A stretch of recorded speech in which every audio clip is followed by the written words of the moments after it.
So everybody please get comfortable and sit with a straight back if possible.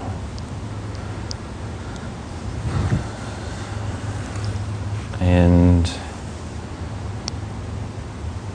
close your eyes or leave them slightly open.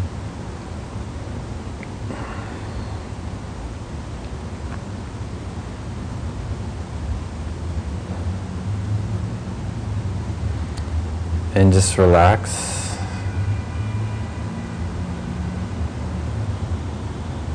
And take a deep breath in and just let it all go.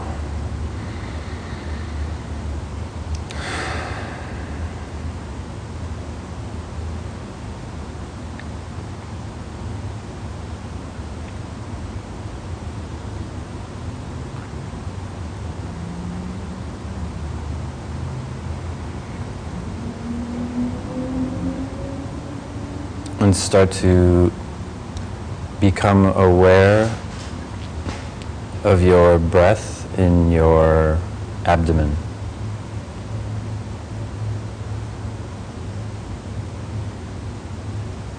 Without changing anything about the breath.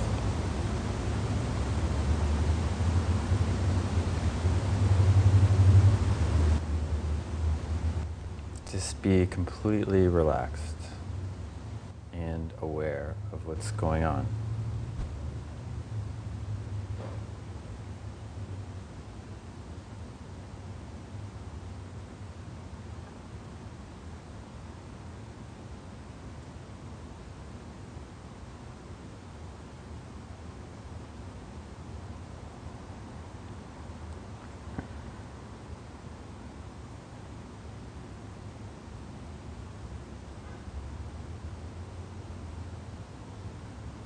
What are the sensations in your body,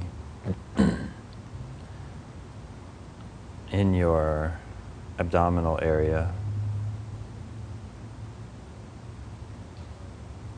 that are happening with the breath? So just feel that.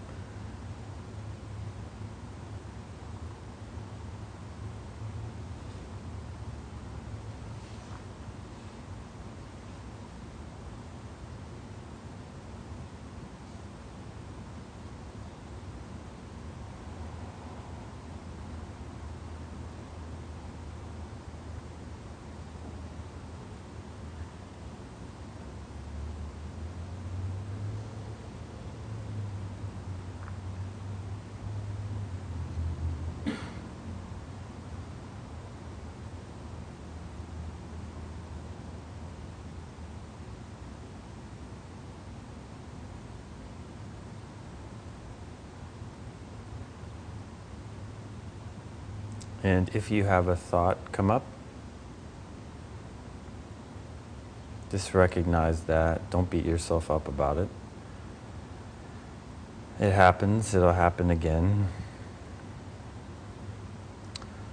Just notice that.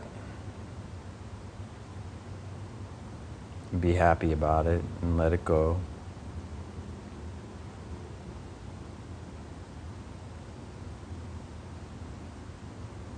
And go back to the sensation of the breath.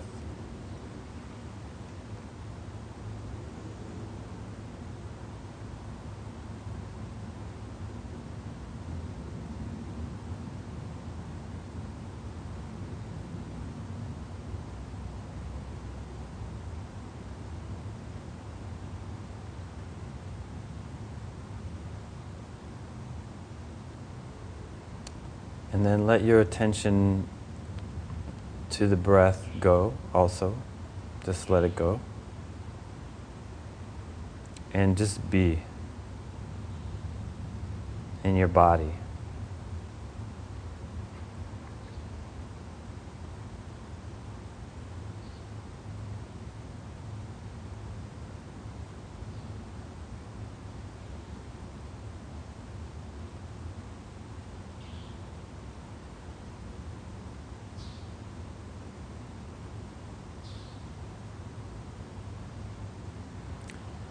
Just be yourself.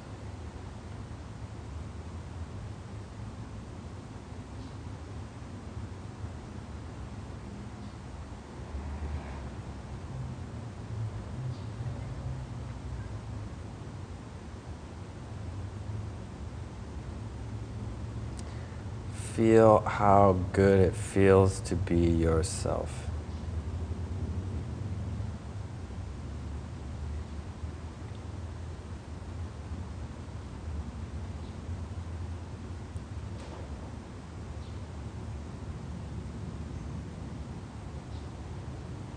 Without having to do or be anything else.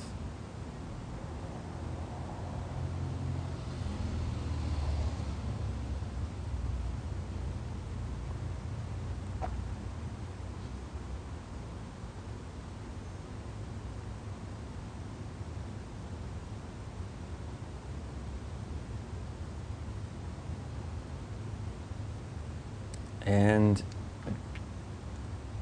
give yourself a little bit of love.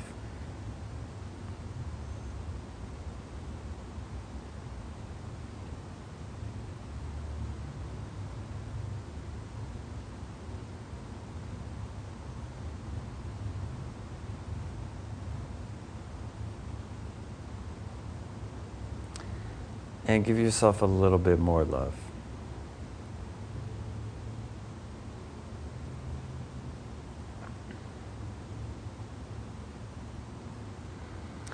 And give yourself a little bit more love.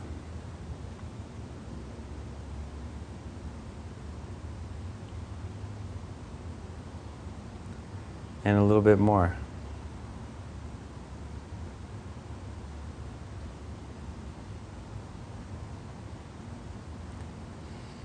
And give yourself even a little bit more love.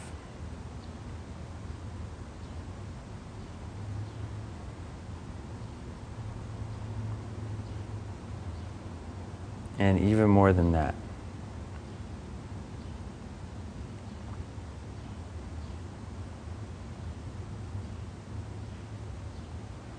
And just be in that.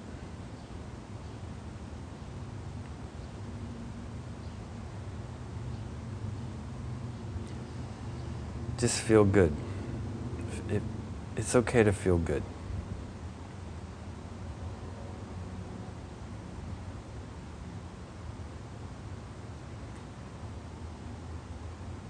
And just be that feeling. Just be that love, whatever that is.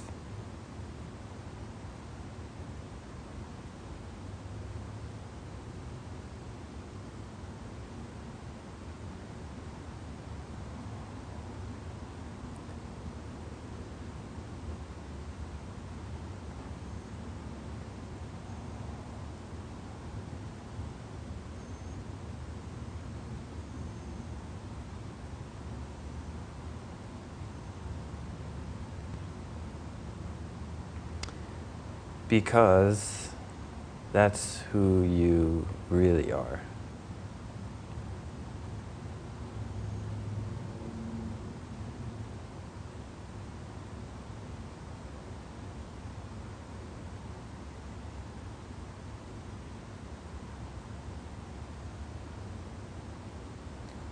And then expand yourself.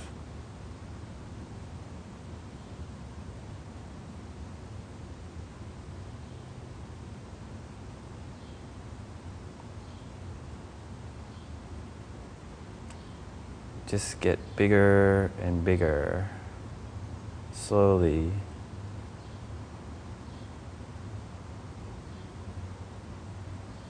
Until you fill up the room.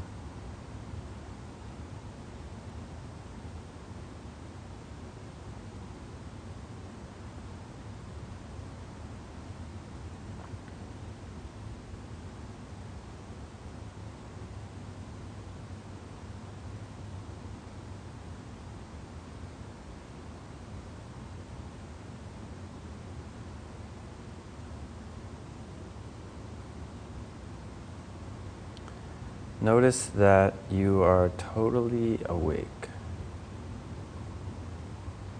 and totally relaxed.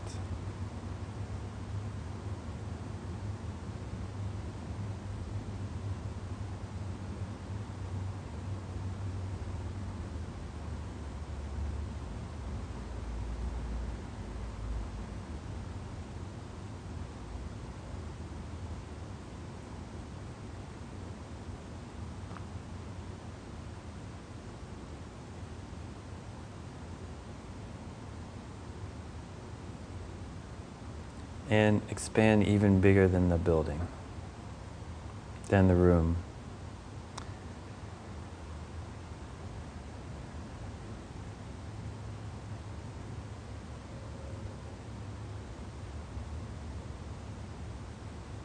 And go out as far as you want to go.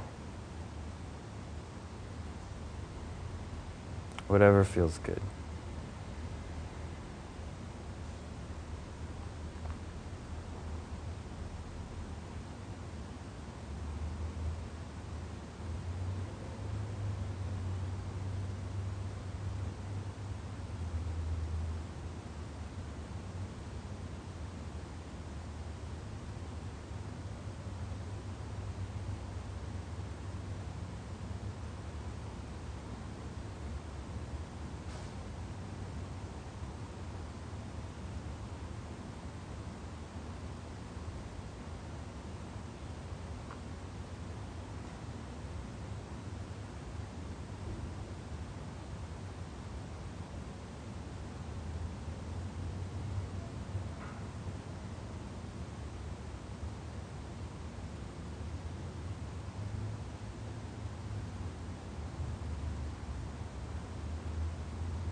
And slowly bring it back in.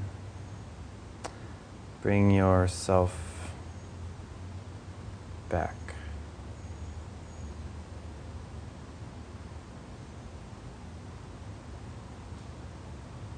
Get smaller and smaller.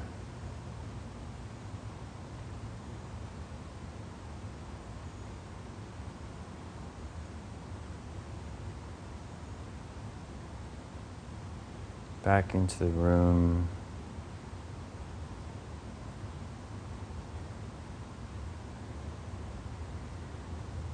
Back into your body.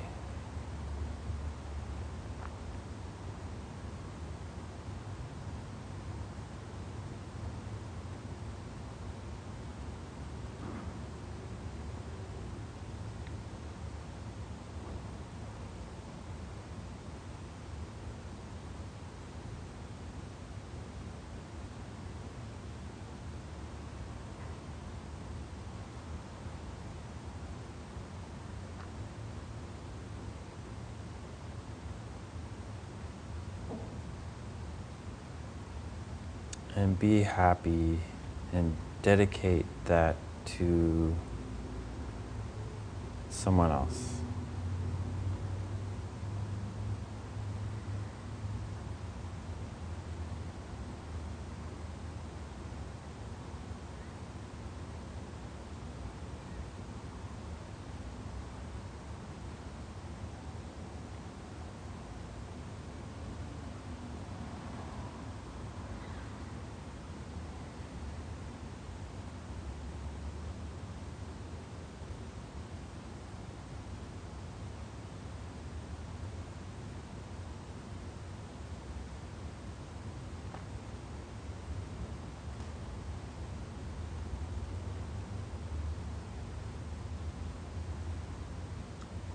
And slowly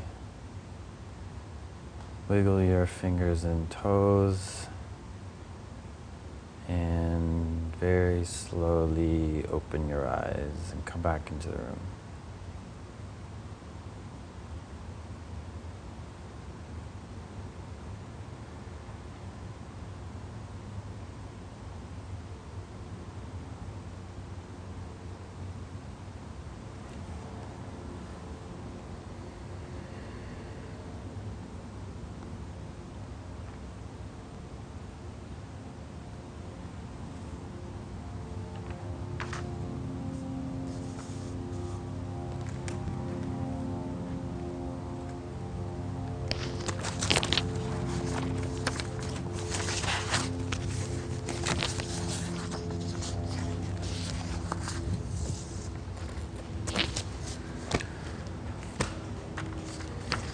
Hello.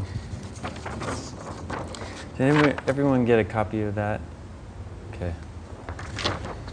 Did you guys get a chance to read it? So, before we get started with the plan for today, I wanted to go over any questions, comments, concerns you had about what was in this or anything else.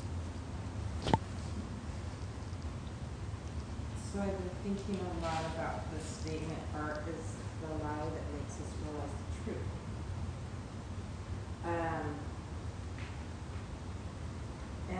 The way that I'm perceiving that statement now, I don't know that I agree with it. Okay. I've been thinking a lot about my own practice in the theater. Okay. And when I think of performance experiences I've had, and what I know to be true about my experience is that I feel most alive in the moment of performance, when I'm completely surrendered to the I guess, process that you're talking about, in the sense that the intellectual is no longer part of my performance experience, where something bigger is taken over, but that in my performance there's usually witnesses, there's an audience, and like an energetic exchange that's happening all at once in that moment. It only exists in that moment, ever. Kind of like this moment right now. Maybe that's different from a painting where at times it might be just an individual in this piece of paper or a painting. Yeah. So I guess when I'm thinking about art is a lie that what was the second, that points to the truth. I guess I couldn't accept that any of what I experienced is a lie. Oh, okay. When I look at the definition of a lie, it said, it was something about it's an intentional action of presenting something false. I'm totally paraphrasing, but so a false statement with deliberate intent to deceive, which is really powerful. And I don't know that that consciousness has been in my experience when I'm creating something. Maybe I'm not always true to it in its form because I'm too in my head, or the awareness that we want to attain in this practice isn't fully realized yet. But in terms of like the fact that it's a lie, I don't really accept that as I'm perceiving that statement now. I see. Whether I'm doing like Hamlet or a solo performance. Okay. You know what I mean? Because if I'm fulfilling my responsibility to the art and the truth of the art and the words, then it's a true moment for me. And hopefully for you and you in this live exchange of energy. So I hope I'm communicating. Yeah, I think I understand.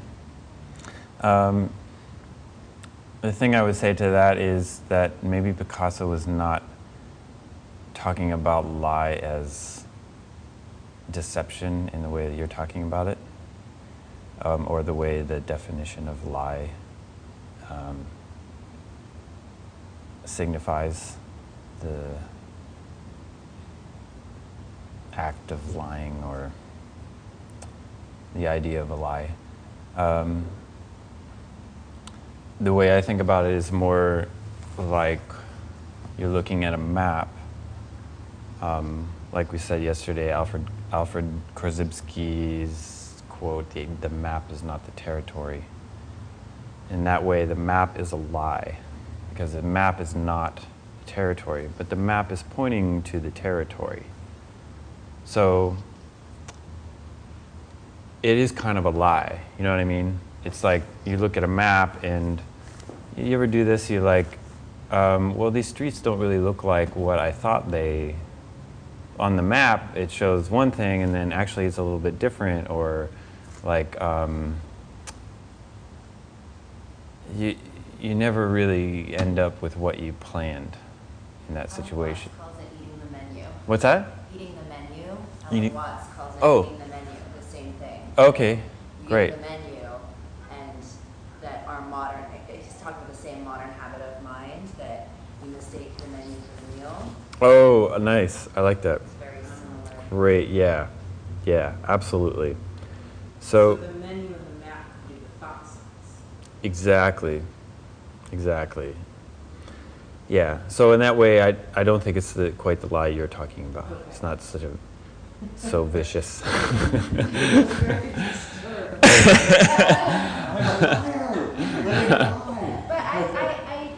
in what you're saying, I would say that like the ritual act that we perform, we're performing real life, right?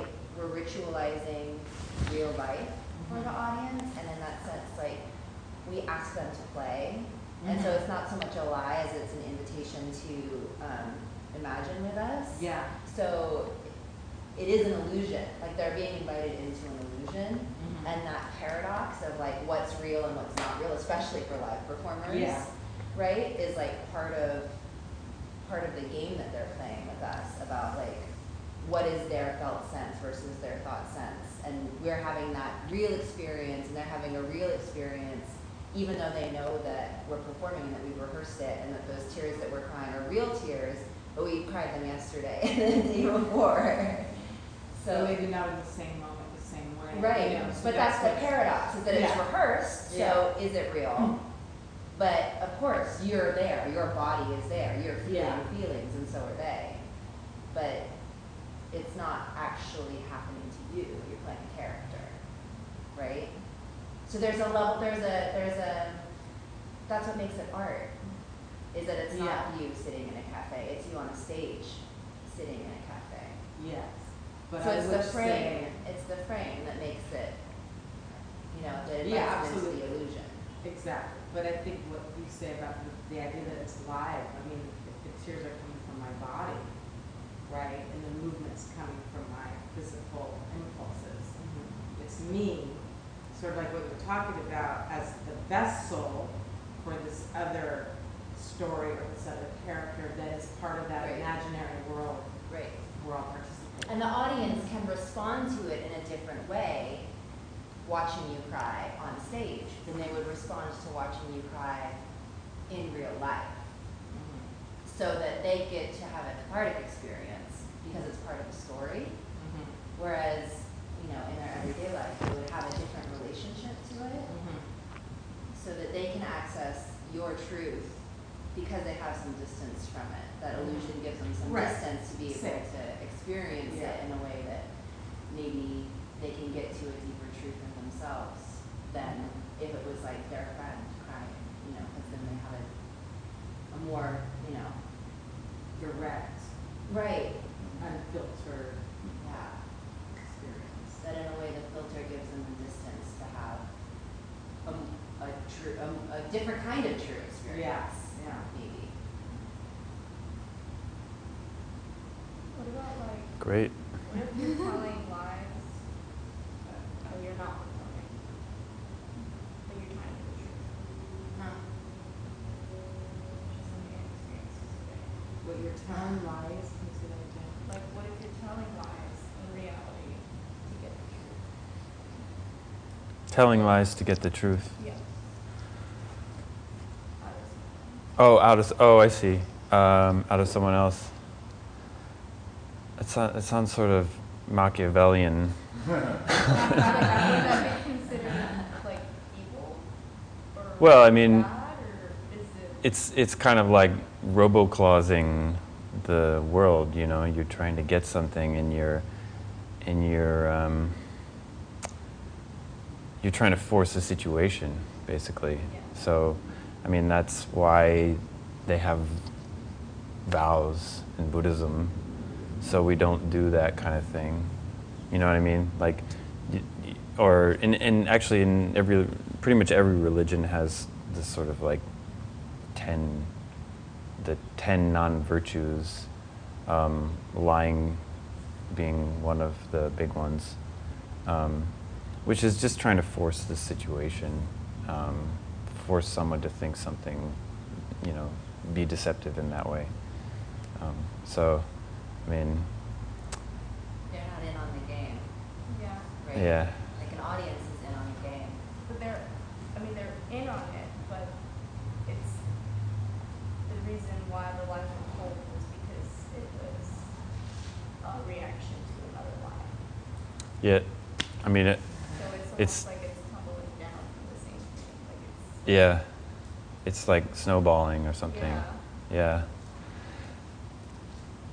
Yeah, I mean, I don't really know what your question is about it. I don't know either. But if you want to relate it to like the teachings on Buddhism, it would just be, just don't do it, you know, like don't follow that, be a rebel, you know, like go against the mainstream of lying to get what you want, you know. So that's part of being a warrior, is just going against the grain, you know, acting upon principle instead of reacting upon what the situation seems to be or appears to be.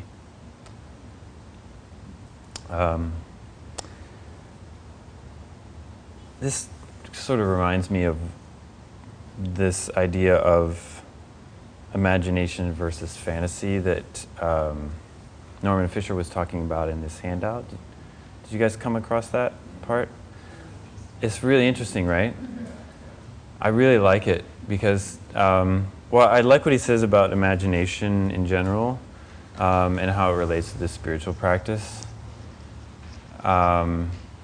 This, in fact, tradition here, this Gelugpa Buddhist tradition, is chock full of imaginative practices. There's all these like visualizations and all kinds of use of the imagination, which is like really turned me on to it as a person that likes to use the imagination. So, and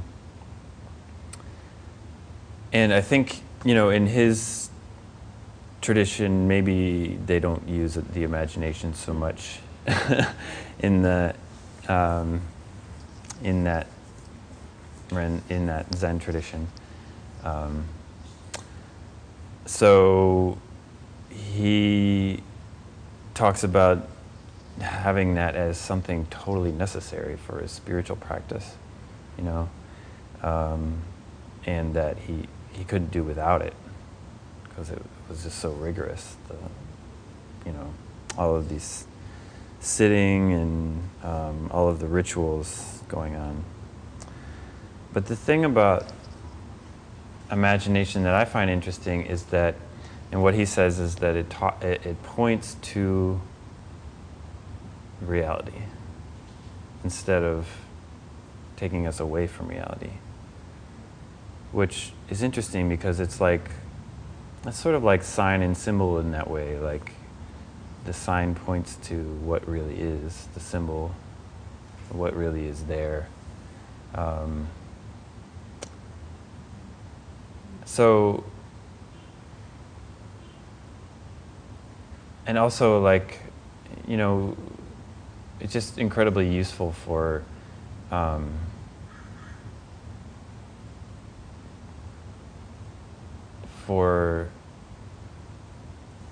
having a certain angle on your reality and being able to choose how you want to perceive your reality. Sometimes it's really hard to be able to do that because things are just flat out difficult and seem to be wrong and not the way we want them to be, no matter what we do. But a lot of times we can shift our awareness in a certain way that not only allows us to be more in the moment, but allows us to enjoy that moment more. So, and then fantasy being just sort of going off into the clouds and not relating to the moment, not being in your body, but actually just being in your thoughts. So, like, in terms of felt sense and thought sense, just being caught up in thought sense and just going off on a mental tangent about something that has nothing to do with where you are right now in your body, in whatever situation you're in.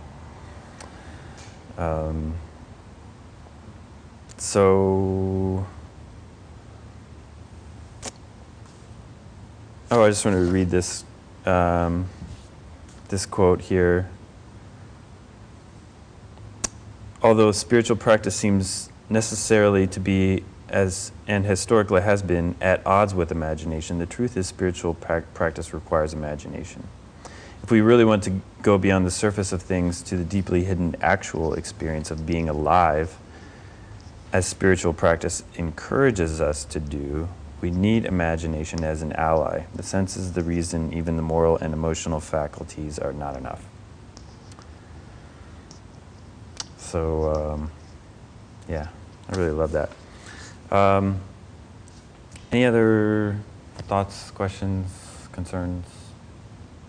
I had an experience last night that my dreams were particularly vivid, and I really feel like it correlated with our conversations about symbols and signs and just like the workings of how mental images, well, just thinking about that and talking about that. And I was wondering if you see any correlation among like felt sense and thought sense and emptiness and waking, dreaming, and deep sleep, or the bodies of a Buddha. Had you ever thought about that before? Wow, that's a lot.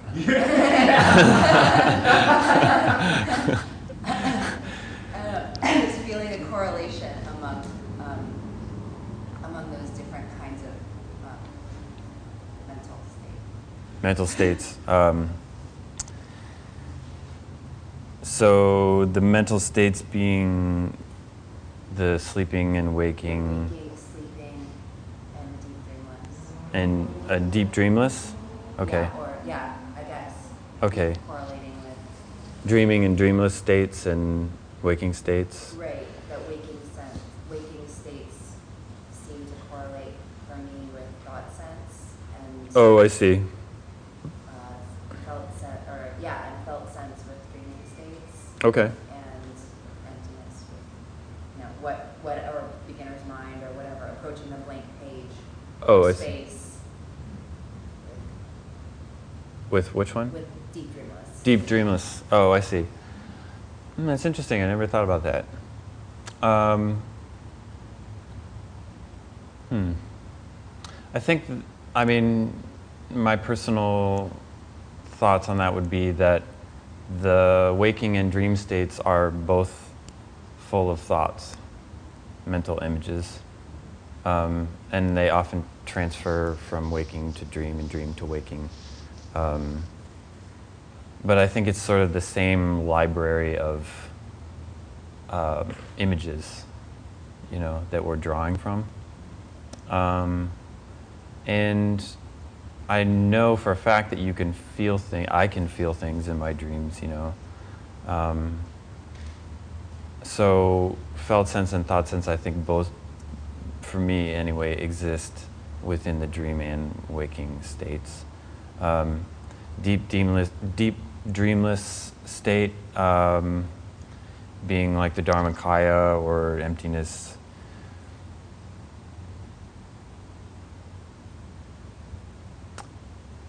Yeah, I could see that. I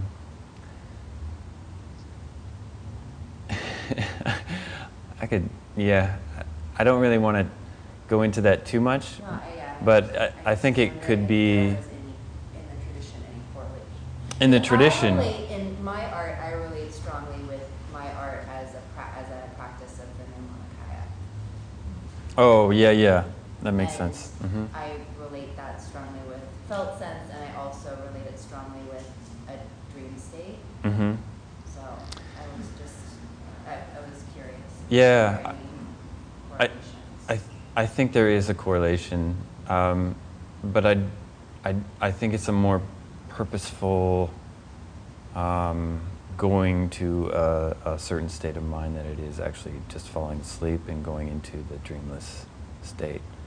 So, yeah, the Dharmakaya is, you could say, accessible or revealable in those deep states of meditation, which are very much like the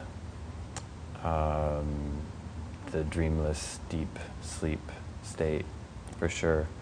I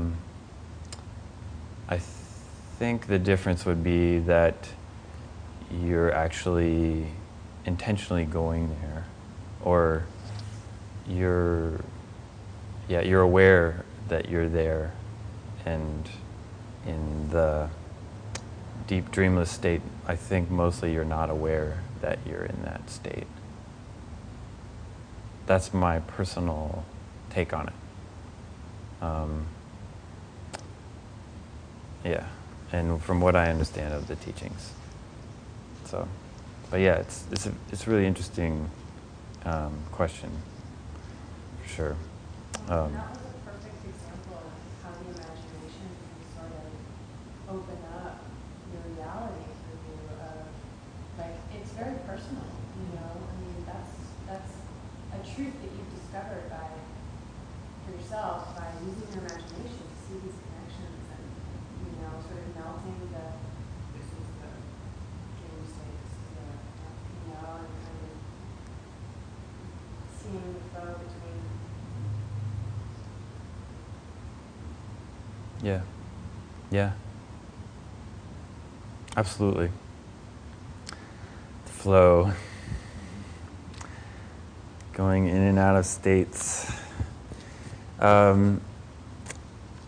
And speaking of the Dharmakaya and the Nirmanakaya, and we'll just throw in the Sambhogakaya just for shits and giggles.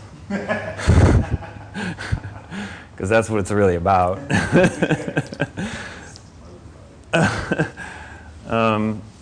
We're going to talk about heaven, earth, and human.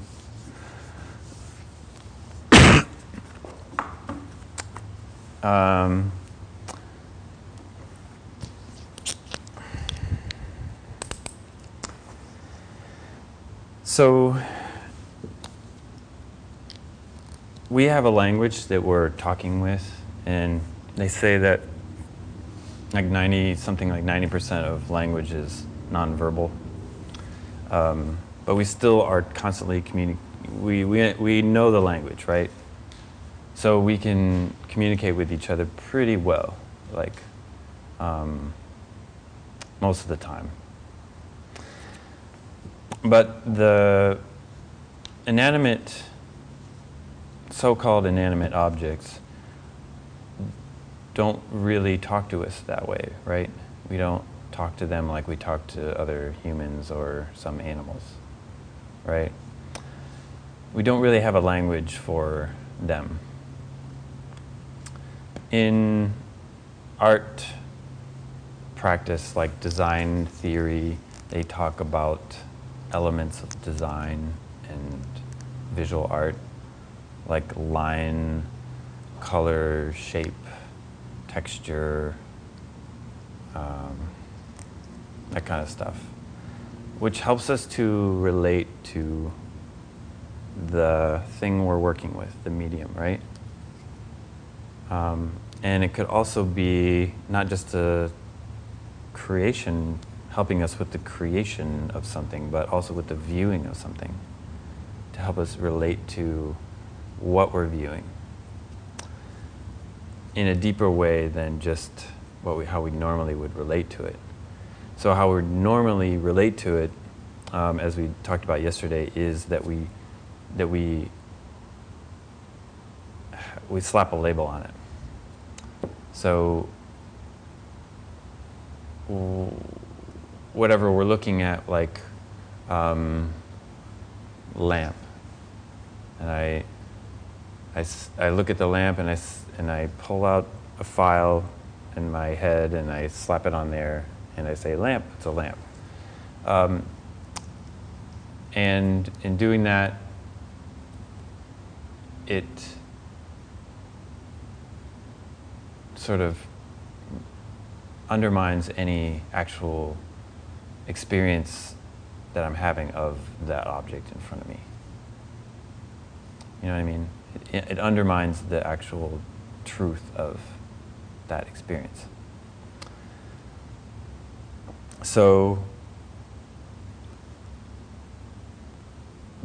in Dharma art, there's a language developed for the phenomenal world that goes beyond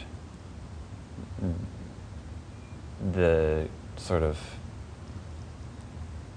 contemporary ideas about, you know, line and shape and form. It helps us to relate to the phenomenal world on a deeper level, to actually experience it more deeply and more truly and more directly.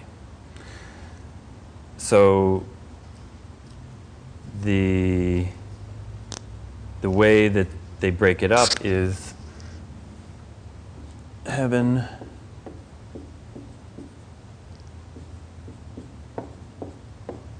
earth, and human. So heaven is the same as space.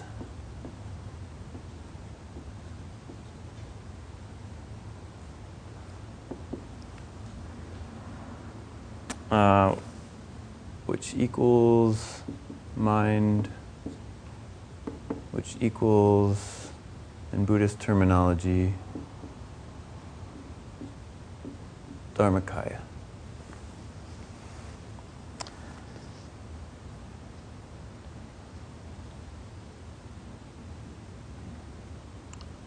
Earth equals form, equals body, equals Nirmanakaya.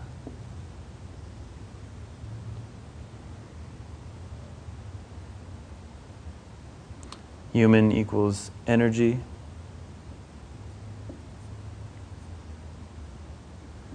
equals speech, equals Sambhogakaya.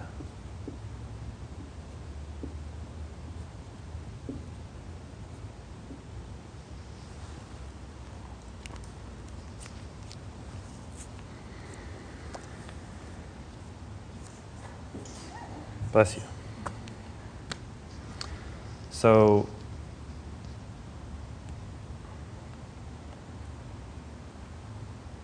the idea is that you can use these principles to not only to view something, but when you're creating. And of course, when you're creating something, you need to be able to view it as you're creating it. So it's the creating and viewing processes. And these apply to all things, your whole world. And you can expand it or contract it as far as you want to take it. So now the heaven, earth, and human, or space, form, and energy also have a thought sense and a felt sense to them. So like when we think of heaven, we have a mental image of heaven, right? Do you guys have a mental image of heaven? I just came up with a new mental image of heaven. Do you guys want to hear it? It's Santa Monica. Do you know why? Because when you walk down the street or down the sidewalk in Santa Monica, sometimes the floor bounces. The concrete bounces Have you discovered this at all? Like a trampoline? Yeah, kind of like a little tiny trampoline. It's like cushy. I swear to you, I'm not enlightened. I don't know how they do that, or how I did that. Maybe I did it somehow in the past. It's coming back to me now as bouncy concrete squares. Yeah, it's amazing. It's just like walking on clouds. Santa Monica. Plus, people don't jaywalk there. It's just like... So heaven has a thought sense to it. And it also has a felt sense to it. So the felt sense would be like heaven, like this. The feeling of heaven, spaciousness, space, lightness, airiness. Just general, like, good feeling, expansive feeling, that kind of stuff. And earth would be form, any kind of form. This would be the earth. This would be earth, all this stuff, this thing here. So all this stuff is form or earth, which obviously has felt sense to it, and then we, of course, have a thought sense about earth as, we have our own thought senses about earth. Like, when we think of the word earth, sometimes we think of, like, the picture of the planet from outer space or something like that, or the dirt, or like the ground, something like that. So that would be the thought sense of earth, and then the human or energy element would be what happens when or heaven meets earth. So heaven sort of comes down and meets earth, in a way, you could say. What happens when those two meet? So on planet Earth, what happens is you get plants and trees and humans. You get energy. So on the crust, on the top of the Earth, there's life, right? So why is that? Why is there life on top of the Earth? I'm not really sure, but but it's what happened. Because we have space and we have Earth, and then we have little beings crawling around, experiencing both Earth and heaven at the same time, or space and form at the same time. We're always experiencing space and form at the same time, right? So that's the idea of these three elements: form plus space, and then the recognition or interaction between form and space is energy. It's life.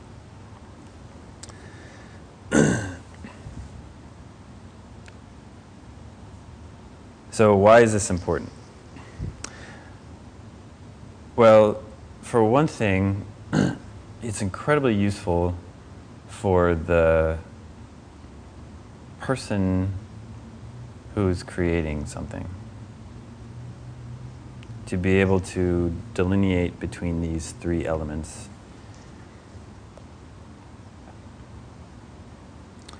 Because everything already has those three elements in it. Everything that exists has those three elements in it already. So you're working with nature. You're working with what's already there. You're working with reality on a very basic level. even, I would say, even more basic than line and shape and form, but maybe not. So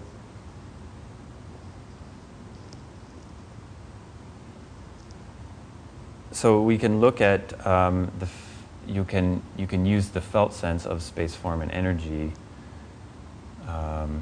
in any situation where you want to experience something more directly.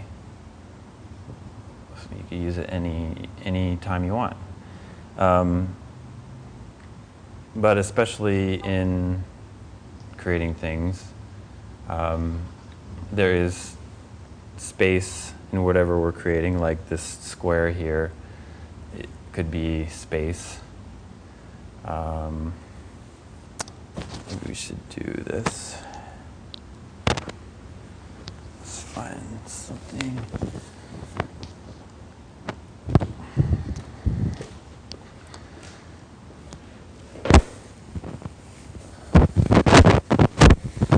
So then you have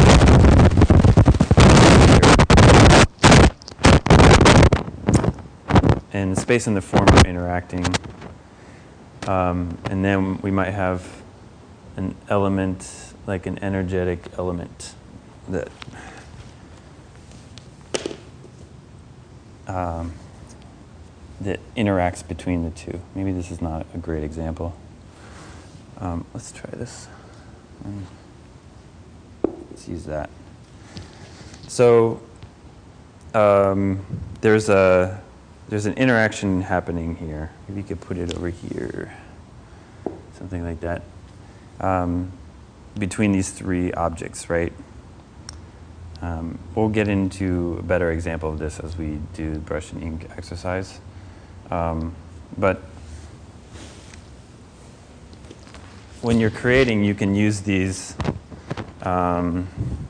as basic principles for understanding what the reality of what you're creating and how it feels and how it's being viewed. So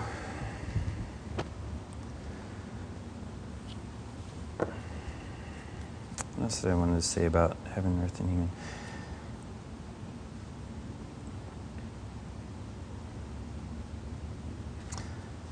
So let's just do like a short felt sense exercise with heaven, earth, and human. So everybody just feel the heaven element or space.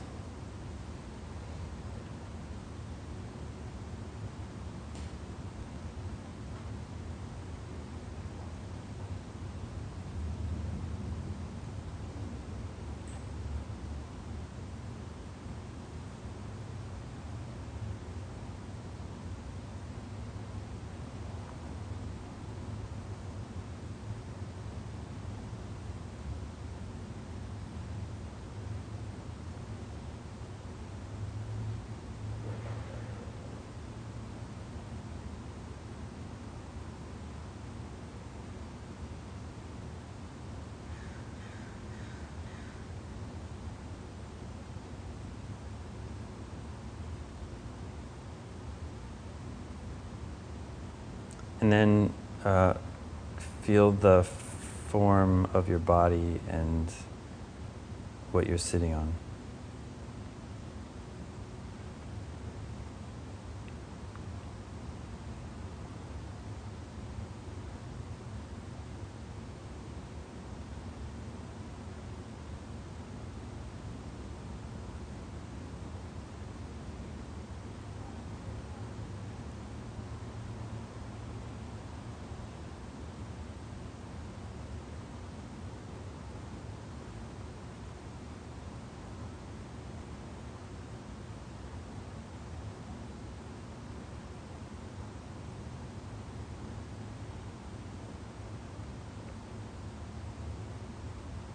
And then feel the energy between the form and the space that's going on.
Okay.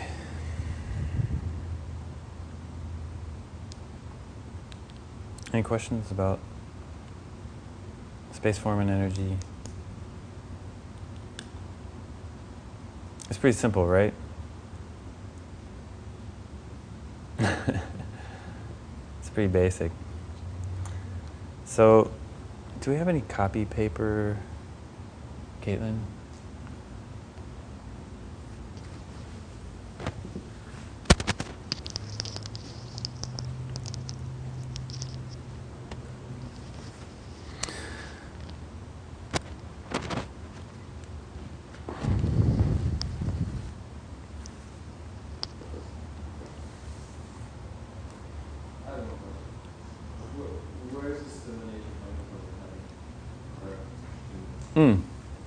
Good question.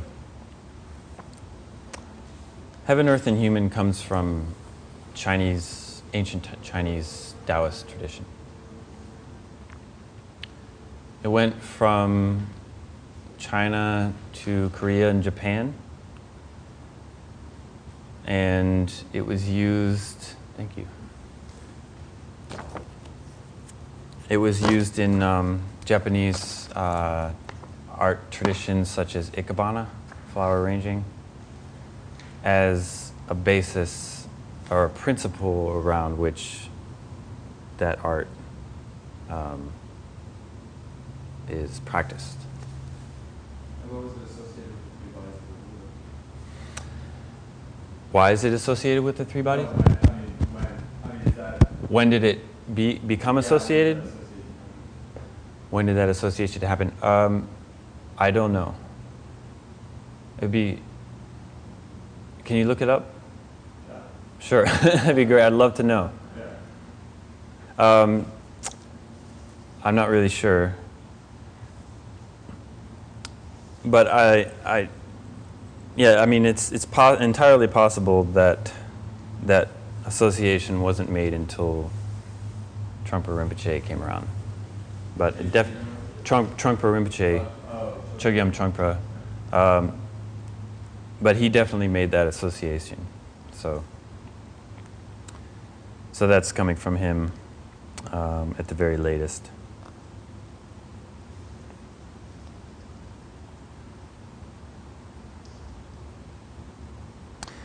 It's interesting to think about that connection, though, because heaven, space is so close to this idea of emptiness, right?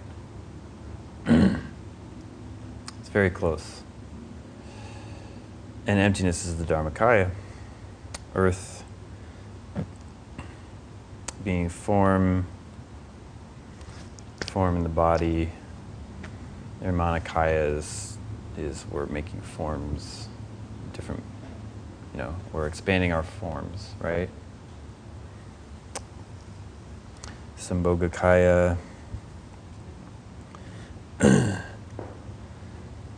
human or energy aspect. Speech, which is really interesting, being the enjoyment body. Maybe we enjoy hearing ourselves talk. I don't know. I don't know how speech is really related to Sambhogakaya. Maybe I learned that somewhere and forgot it.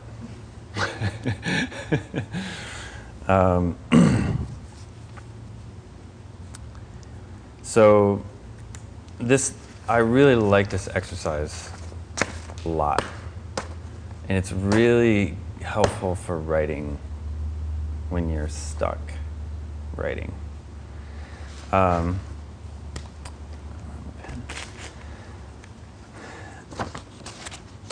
Yeah, it takes you away from yourself, and you can just let the writing happen.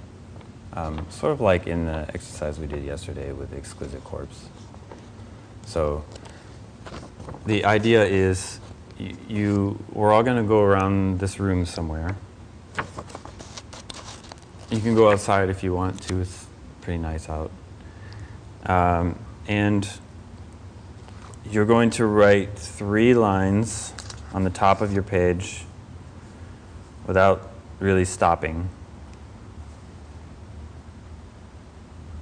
And before you do that, you're going to get in touch with your body, your felt sense. And you look up to the heavens, and you just write what you see. Not necessarily literally what you see, but what comes through that. And then, after those 3 lines, you look down at the earth element, and you feel what's there, you see what's there, and you write what that feels like using your felt sense. And just let it come out. It could be anything, doesn't matter what it is. And actually, so don't think, no thinking at all. So they're both felt sense? Yeah. And then the third one is also felt sense of looking straight ahead at the horizon or the human element. Whatever is in front of you, then you see that or you feel it, and you just write it as if it's coming through you, like you're a vessel or a tube, and it's just whatever is coming through, just let it come through. And 3 lines. And that's it. So we're going to do this. Yes, so we'll do this twice. We'll pick a spot and then we'll change spots. So let's do this now. And yeah. How do you write in words something that's felt sense? Good question. Remember when we talked about thought sense coming from felt sense, like naturally? So you're feeling what's there, and then you just let the thought come out of that, totally naturally. So it is a thought. It is a thought sense. You are writing down a thought, Okay. quote unquote, a thought, but you're not thinking about it. So that's the difference. You're not. By saying that, I mean when you're not trying to control it by thinking. There's no editor there. So it's all just flow, total flow. Yep. So it will be a thought, and then you just let that go, and you let the next thought come, going back and forth from thought to felt to thought to felt. But you're staying primarily in felt. You're anchored in the felt sense in your body. And yeah, so. Any other questions? All right, so let's do like 5 minutes each space.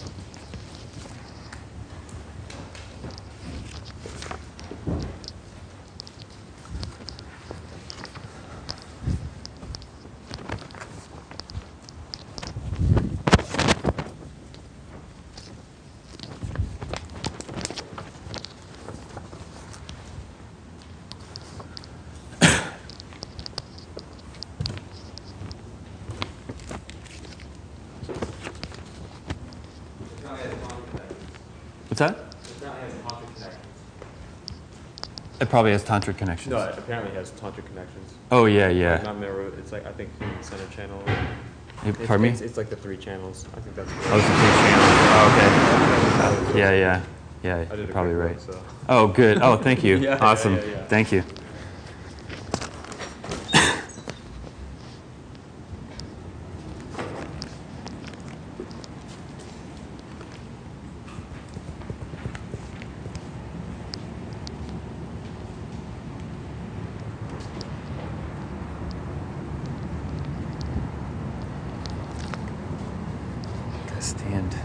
Stand up. Yeah. It's a. Sorry, I should have explained. It's a you try to stand at least on the first one, like Try to stand up. Yeah. stand. Yeah. Sorry, I didn't explain that. Sorry, I wasn't that.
So I should have mentioned this was a standing exercise, but it's fine. You can sit down. I never tried it sitting down, but what we just did. Oh, it's standing. Oh, it's standing? Yeah, but that's okay. I mean, That part. no, that's why I'm saying. I'm sorry. I should have said something. Oh, it was Yeah. standing. Yeah. I failed to mention that part, so sorry. Does that make a difference? What difference does it make for standing? I don't know.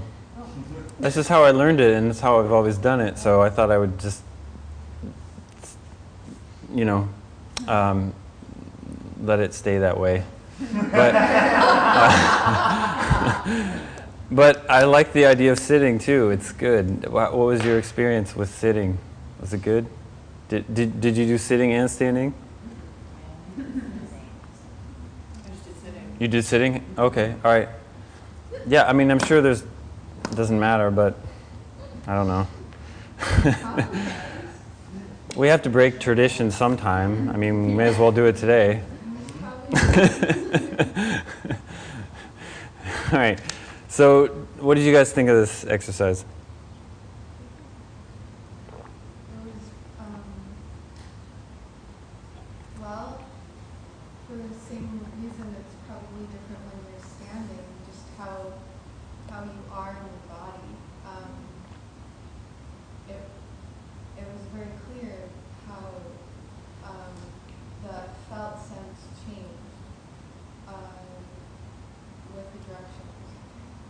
Okay. and how that affected what came out Mm-hmm. with what I wrote. Mm. Cool. Yeah. Awesome. Same for me. What about you guys? Anyone else?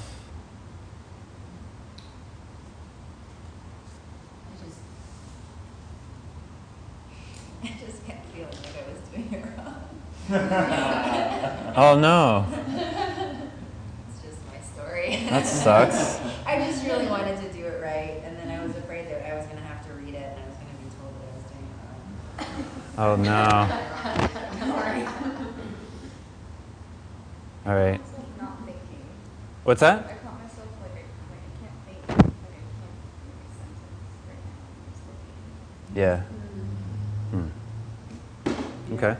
Found myself too in that in between of when I connected to the felt sense, and then I remember you said, I think you said like stream of consciousness, like just 3 lines not Yeah. stopping. But then every now and then I went into my head Mm-hmm. too much, Yeah. and it was like that. And I keep feeling, and it was like I don't. And then it was like no, it doesn't really even have to make sense. What are you feeling? Yeah. So I was kind of in between both worlds of like. Yeah. Yeah. Yeah. Yeah. Unless that's you feeling rhyming. Yeah. Yeah, I know what you mean. I mean, I do the same thing. It's not an easy exercise at all, but it's fun, and what comes out of it is sometimes pretty amazing and very surprising. It was also interesting to see the connection between, I don't know, when I was outside, there were, I was also affected by certain images. Oh yeah. When I was looking up, and there was some sort of, based on my state of mind while I was outside, there was some sort of connection happening between each state. My mind was making connections between something I had experienced after heaven and then going to earth, that it was affected. There was Mhm. something lingering still that, became a part of the earth experience as well. Oh, cool. Uh-huh. Yeah. Hmm. Yeah, yeah. No, go ahead.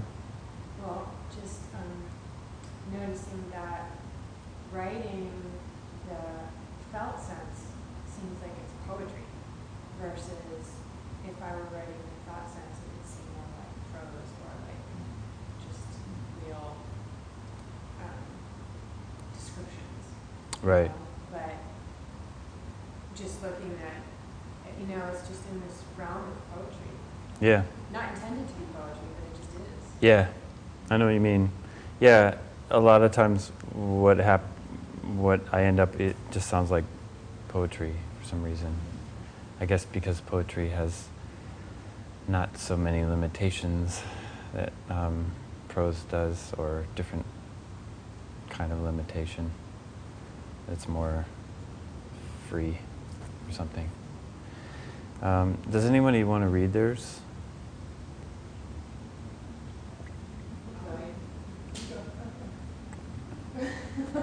Just one of them, We can all read one Okay. if you want. Again, I don't know if it's right. Vast, infinite, clear blue sky embraces all, full of love, but without lover or in love, just love, love, love forever and ever tastes like wine. That was enough. Gratitude for mother that holds me from below. This is looking down. Gratitude for mother that holds me from below, supports all life, contains magic. Another Another direction in which infinity flows, one against skin safe. And then looking forward, distance is here, and yet it's also close, so colorful, so delightful, alive, moving, green, kissed by yellow, rough, kissed by smooth sailing. Nice. That's really nice.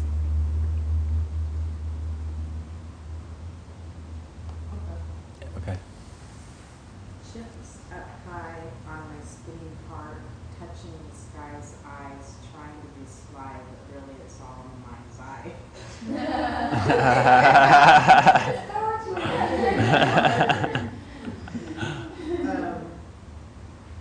The king's crown is all around this royal ground, and the queen bee buzzes in ecstasy, so unforgivingly, oh me.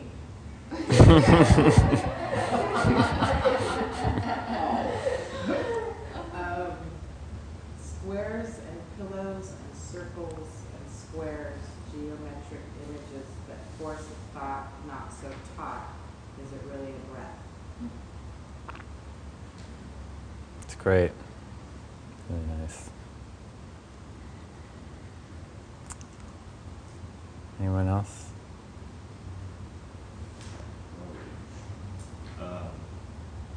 Bright shimmering blue without, complete full of blue, a big nothing blue all around, smiling, admiring everyone and everything with affection. Stripes and cracks, so many colors, warm and strong, relentless in its certainty, a friend to truly rely on, my feet's favorite friend, we're made for each other. Movement, so much movement, and sound, directions screaming for attention, age, old and young, moving between, around each other. Dinah's is a family restaurant. Yeah. Good stuff. Very nice. Anyone else?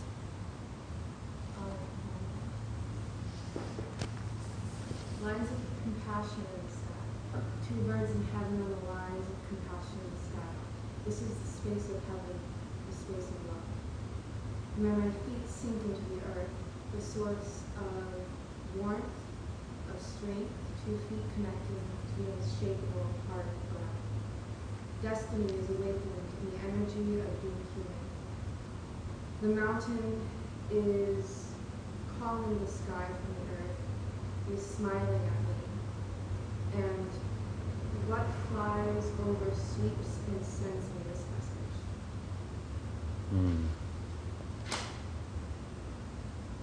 Yeah.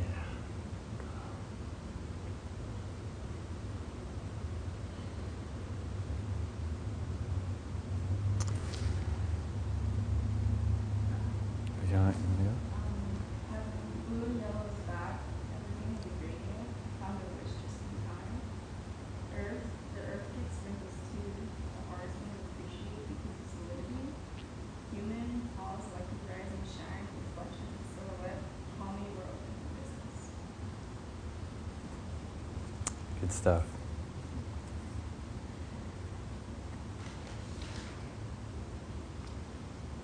Brightening it fades out into blue and the smell of asphalt comes up from below my hair, wind tossed, the sky cut off by a hybrid wall, warm underfoot and cracks, something green is trying to grow up, dark and hard. The actual planet is under there somewhere, but I can't smell it. The grout in horizontal lines and vertical dashes is pretty. I feel my breath expanding and my mind tells a story about someone I miss in a faraway place.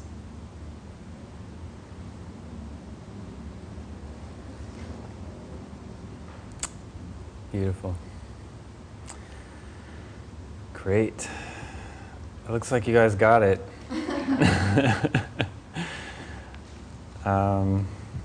Yeah, I don't have anything else to say about that. It's just, I think it's a good tool to have for when you're struggling to come up with words that work right.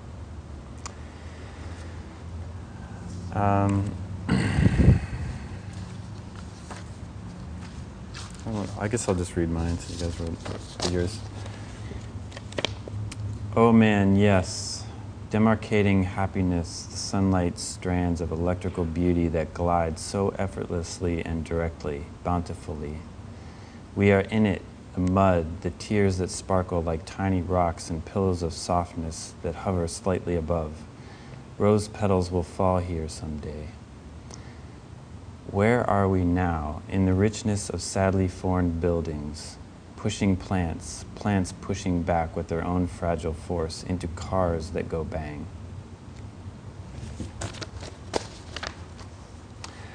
So I want to do this heaven, earth, and human exercise on paper with ink and brush. So can we get some ink for everyone?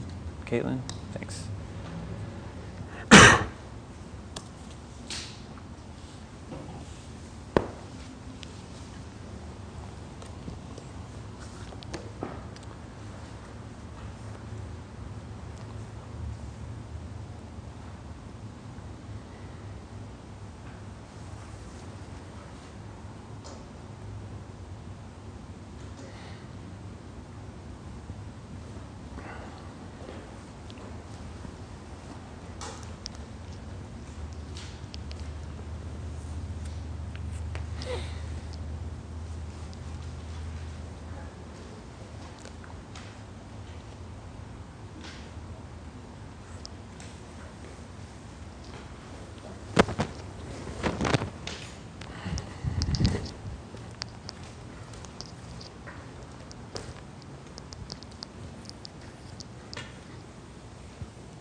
So this exercise is it's kind of, we're just going to develop gradually.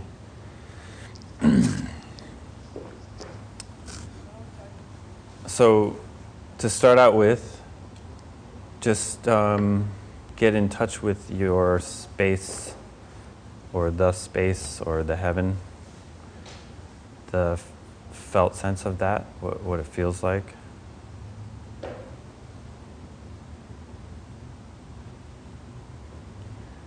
You could focus on the space of the paper, what that feels like.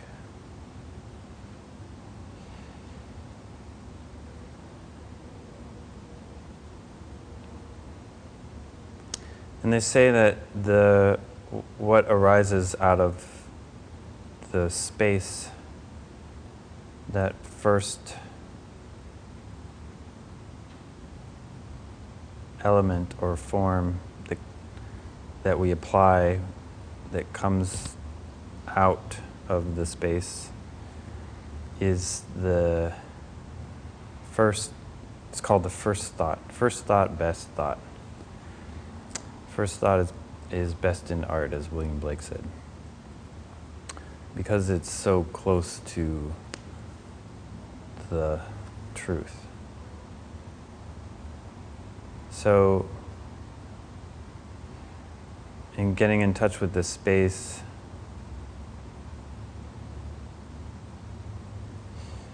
slowly take your brush and dip it in the ink.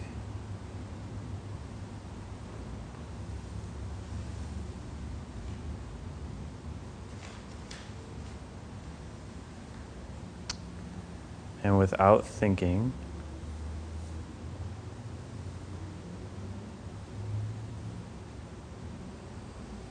just feeling the element of space, just go ahead and make a dot in the middle of your page without thinking.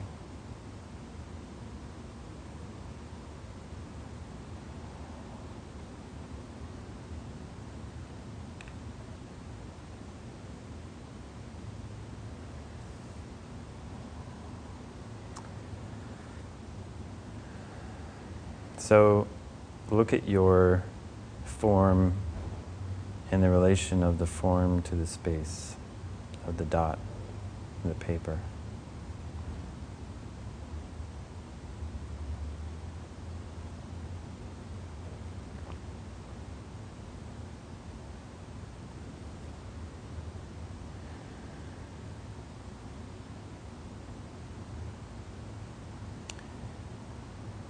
And just feel it. Don't think about it.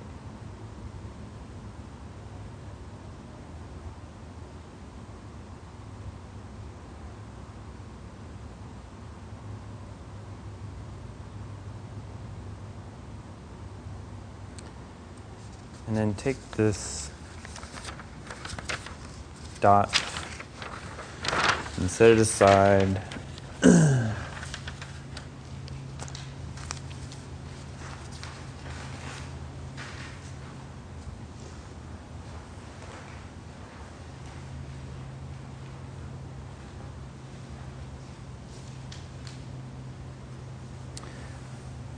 And this, we're going to do the same thing this time, except we're going to draw a horizontal line on the page, somewhere on the page, horizontal line. So very slowly, not thinking, just staying in touch with the heaven element. Very slowly.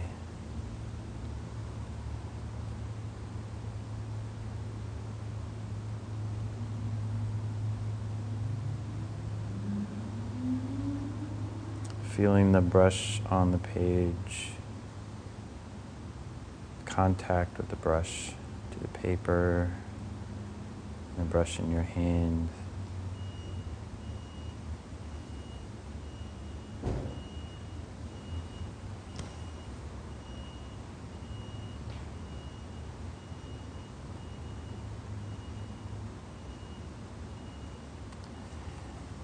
So that is your earth element.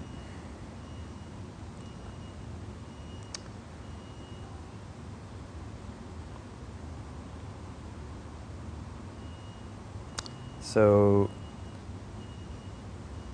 see the relationship of the space to the form, or the heaven to the earth. The weightiness of it. What does it feel like?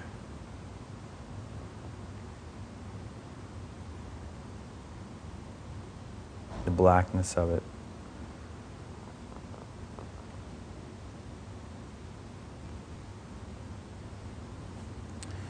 And then take your paper and put it on top of the dot painting.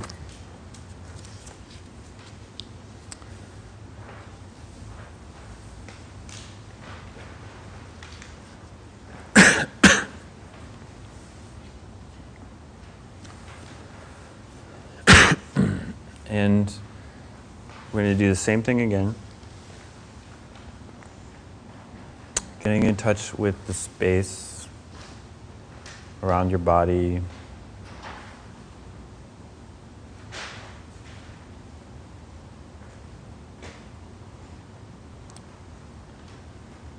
And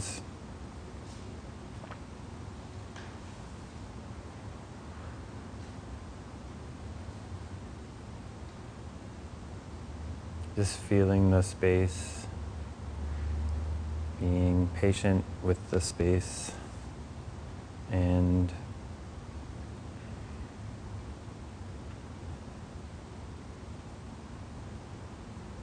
very slowly pick up your brush. And let's do it with an out breath this time. So hold your breath in and then breathe out as you do your horizontal stroke on the page.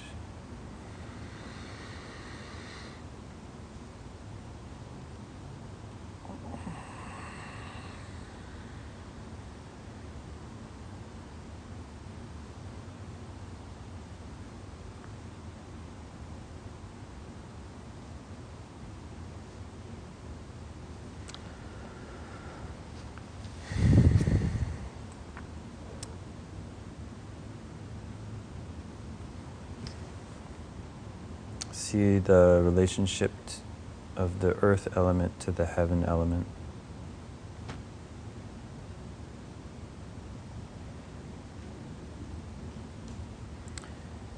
And dip your brush back in the ink. Hold your breath in and make a horizontal line above or through that line. A vertical line going from the top down to the earth element. You can cross the earth element if you want. This is our heaven element.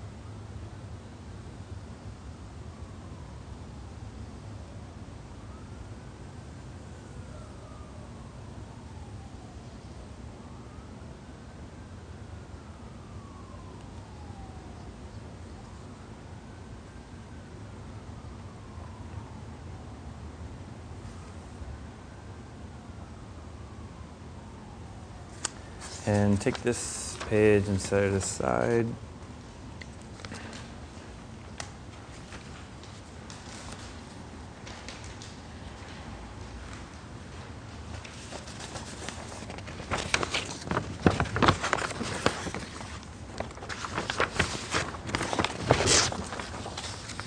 And we're going to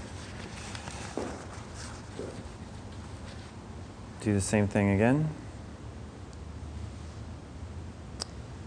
Dip your brush in the ink.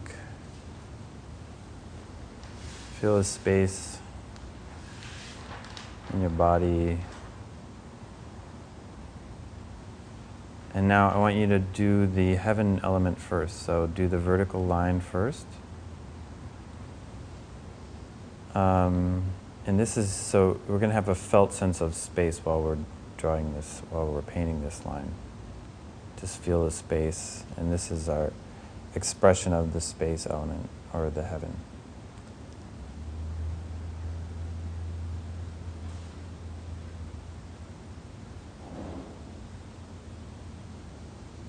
So no thinking, just feeling the space as you draw the line, breathing out.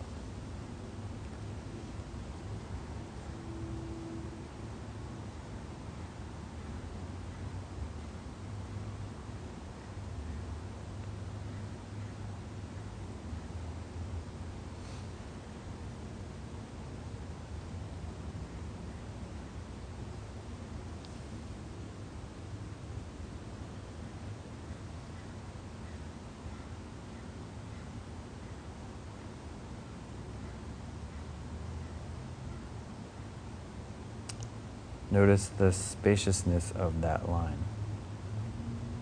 the spacious quality of it.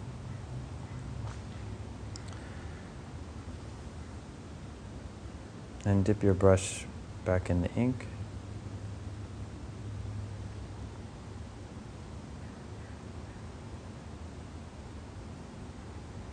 And get in touch with the felt sense of earth or form.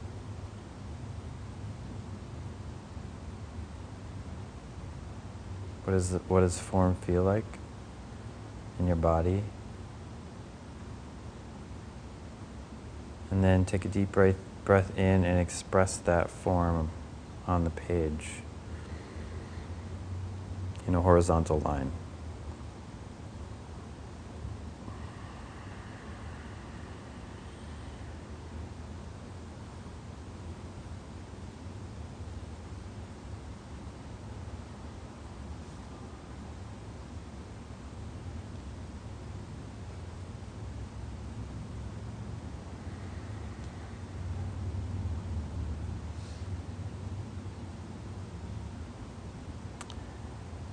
Notice the relationship of the vertical line to the horizontal line. One is the space element, one is the earth or form element.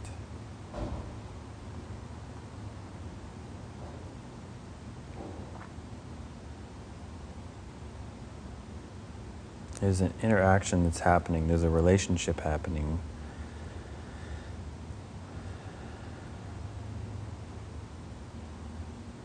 So get a felt sense in your body of the relationship of space to form.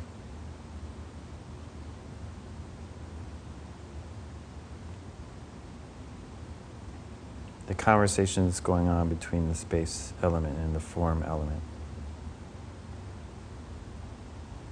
And dip your brush in the ink again.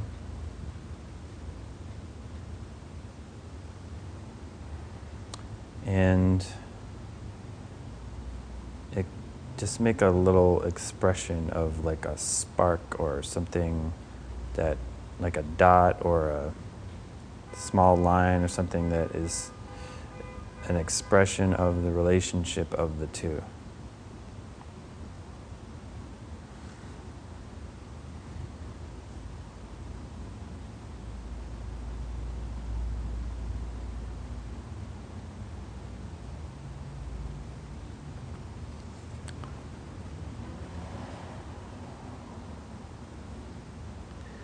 It's kind of like when you ever seen people like with a grinder, they're grinding on metal, those electric grinders, and the sparks come out because the metal is meeting the air, is like freeing up from the little bits of metal are freeing up and changing and meeting the air, and then they catch on fire. That's what I think of when I think of this interaction visually.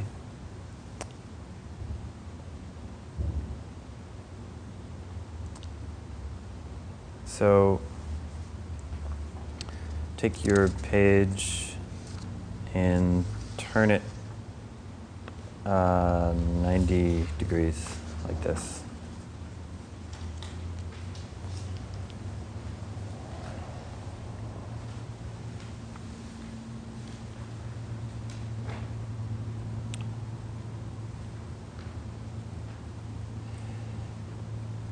And notice whether or not the elements have changed from the original line that they were, or mark that they were. Is the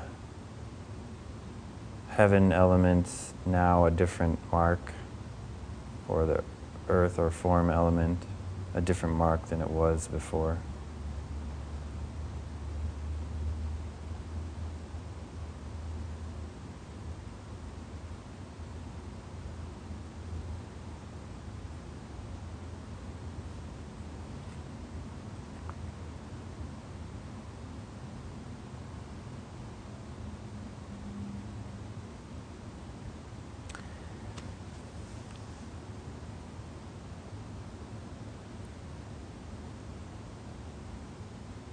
There's usually a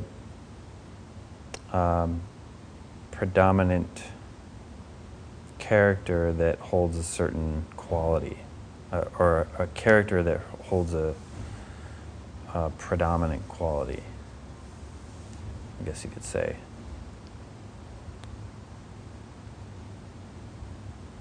Sometimes they're interchangeable.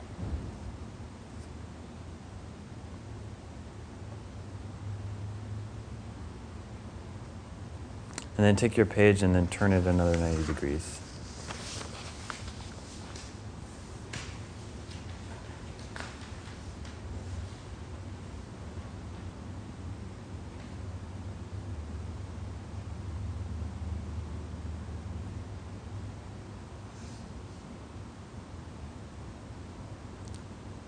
Now what happens to those elements?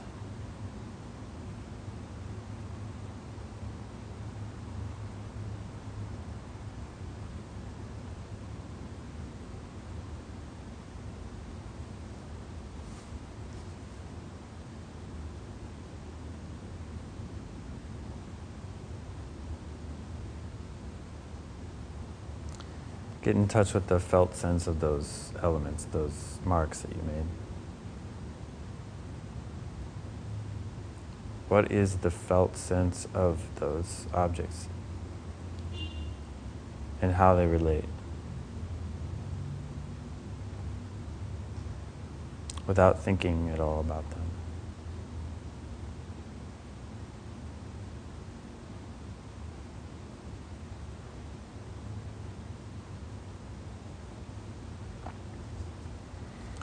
Take this page and set it aside.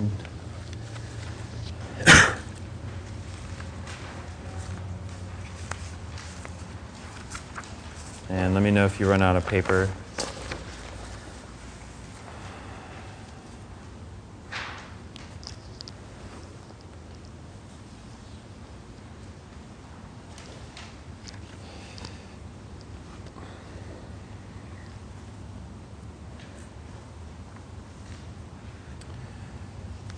So now we're going to do the same thing again.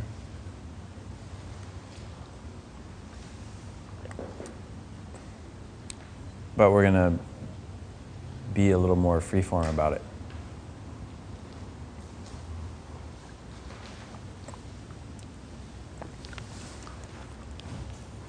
So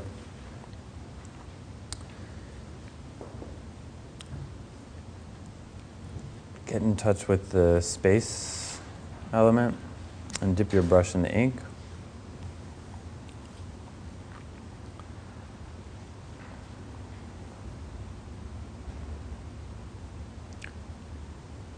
And just do kind of a free expression of space, like a quick, whatever just comes out. No, not thinking, no thinking aloud.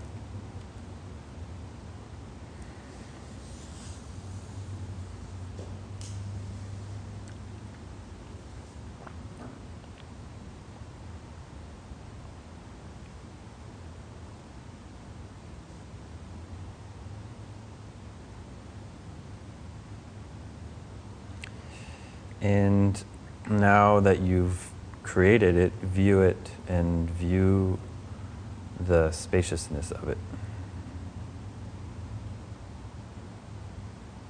Feel the spaciousness of it.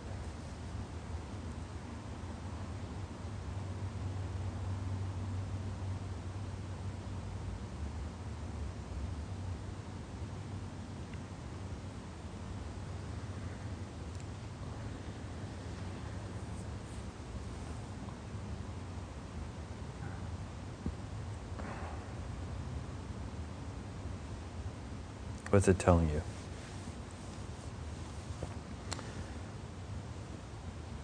And then dip your brush in the ink again. Get in touch with the form or earth sense, bodily sense of form.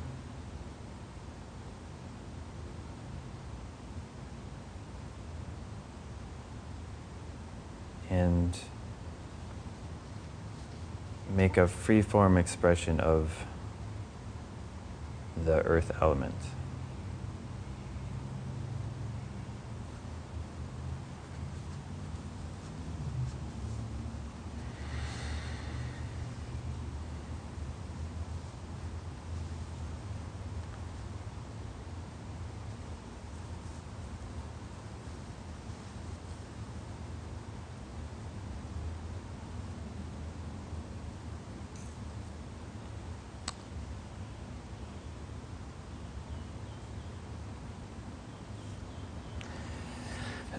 Now, without thinking,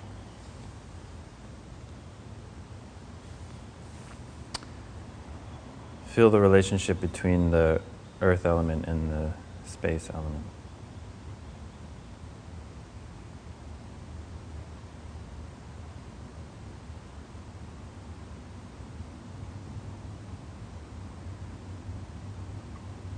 How are they interacting?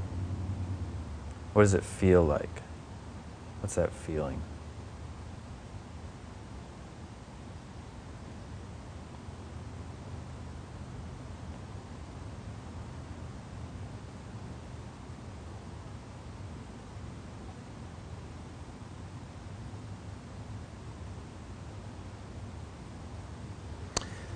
And then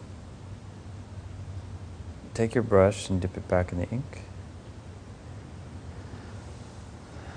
And make an expression of that feeling, of that interaction. Just a very free sort of spark expression of that.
So, what does that feel like? Do those elements all relate? Are they all doing their job from a felt sense point of view without thinking?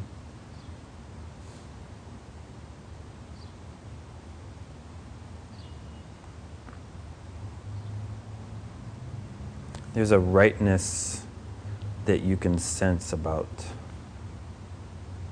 that things are doing their job, they're in their place. So does that feel right to you?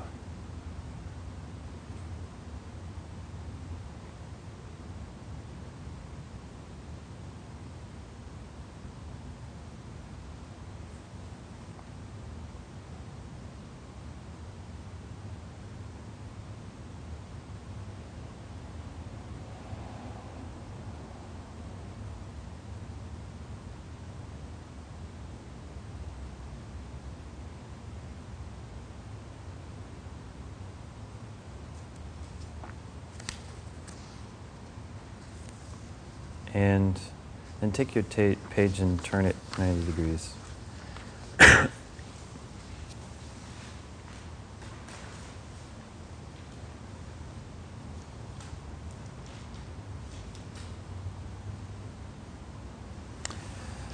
Now, does that feel any more right? Or have the elements changed?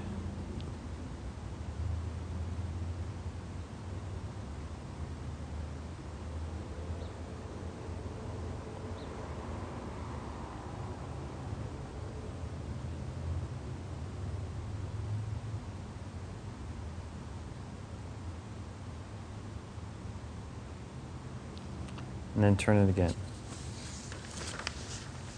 Another 90 degrees.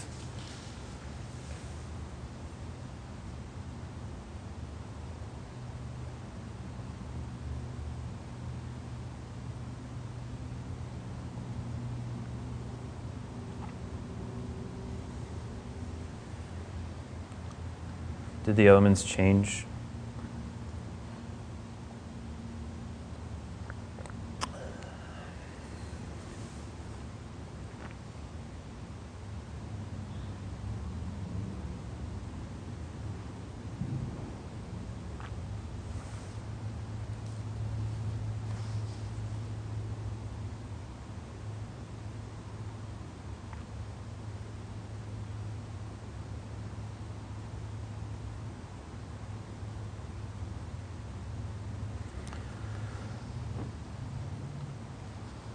So I'd like to open this for discussion.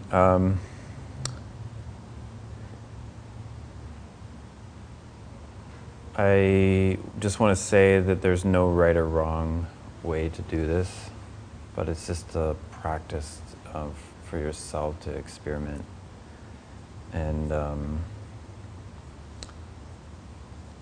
also anything that I'd say that I have said in these 3 days, there is no right or wrong. I don't have any. I have my own personal ideas about things, and I try to convey the teachings that I've had through me, and the best way that I learn, the truest way that I know how. And then I have my personal experiences, but nothing is ever, I don't ever think that anything is in any way right or wrong for another person. And everyone has their own path. So I think dogma has a purpose to it, but we have to notice, we have to see it for what it is, as just a tool. And that is especially true with these teachings, because these teachings are, they're sort of the anti-dogma Dharma, in my opinion. So because they kind of emphasize our personal path, you know, a personal expression and our what we're going through on a very personal, individual level. So I just want to reiterate that if something didn't sit well with you, please just forget about it. And a lot of the intellectual stuff that we talked about, don't take it that seriously. It's just a tool. If it's useful to you, then by all means, you know, use it. And if you deem it not useful, then please just forget about it. It's no big deal.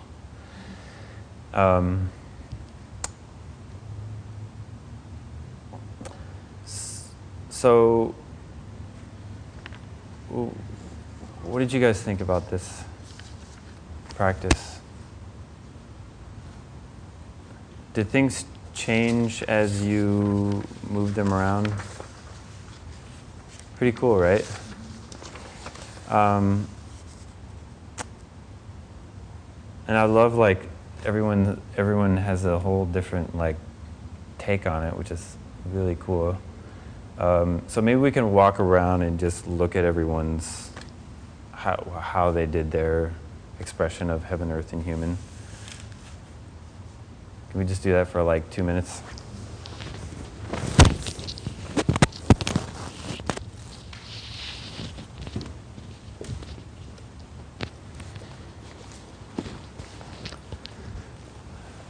I think we lost our cameraman.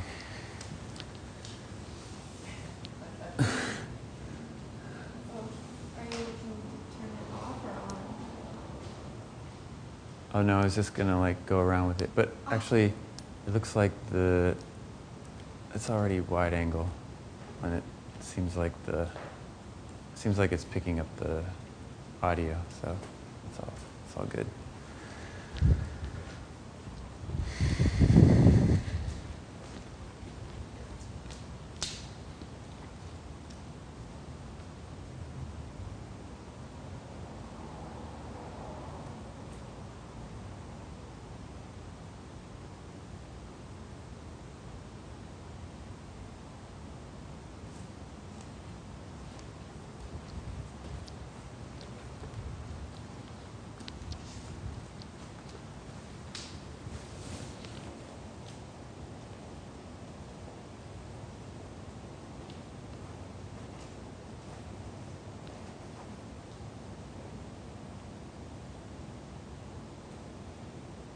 So see if you can pick out the elements.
So let's all grab a seat.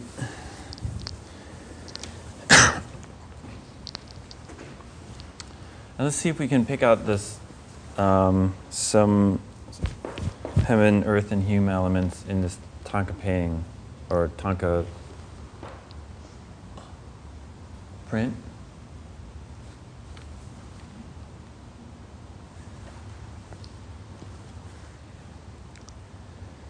The whole thing.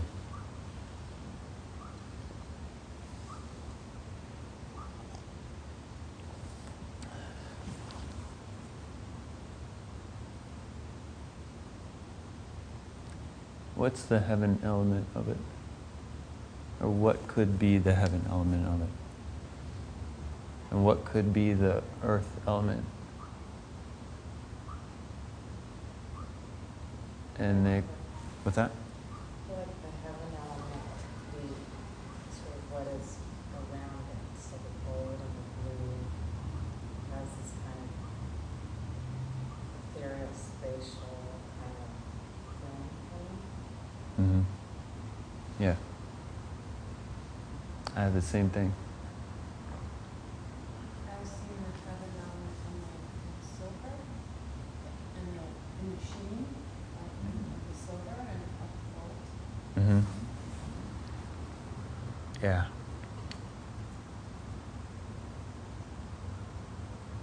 Right.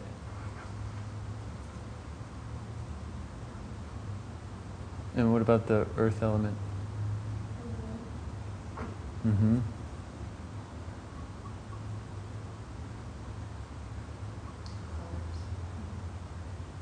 Colors? Frames of fabric. What's that? Frames of fabric. The frames of fabric? Mm-hmm. And what about the energetic element?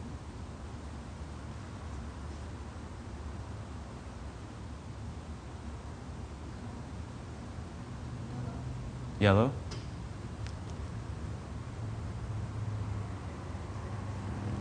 What's that? The details, right? Yeah. The human shapes. What's that? The human shapes. Oh, right, yeah.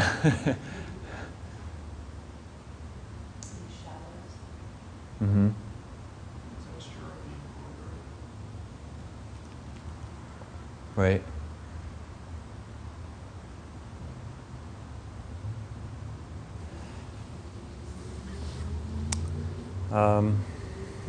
So notice that you can do that with just a small part of the painting, or you can do it with the whole painting, or you can do it with the painting and the frame around it.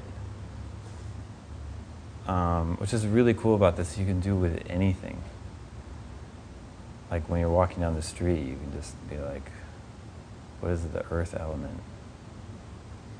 So, go ahead. I'm sorry, I just had a quick question about, is that sort of the purpose of, like mandalas, that you can look into them and that's a form of meditation?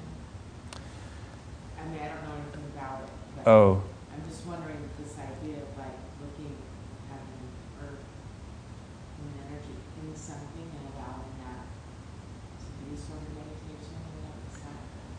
yeah, for sure. I mean, you can definitely do that with these three elements. Of course, the mandalas have like all this symbolism in it that the practitioners have to learn, and then as they do their meditation they keep on the mandala, that they're keeping all of that in mind. But I think this is a really good way to meditate on in any kind of, functional art or otherwise. Yeah. And the yantras are especially good for this exercise. Are you familiar with yantra? So yantra is like the, I guess, Indian or Tibetan version of sacred geometry, imagery that is sacred, geometric and sacredly so. Yeah. They're really beautiful. They're a lot like mandalas, but they're more simplified geometrically.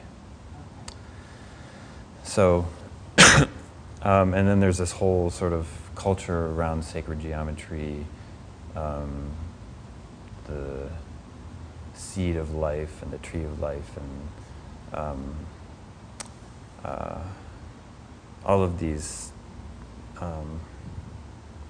patterns that are found in nature, that are drawn explicitly, just the geometry of them. So like golden rectangle and Fibonacci series and that kind of stuff. So all of that is sacred geometry because it's found in nature.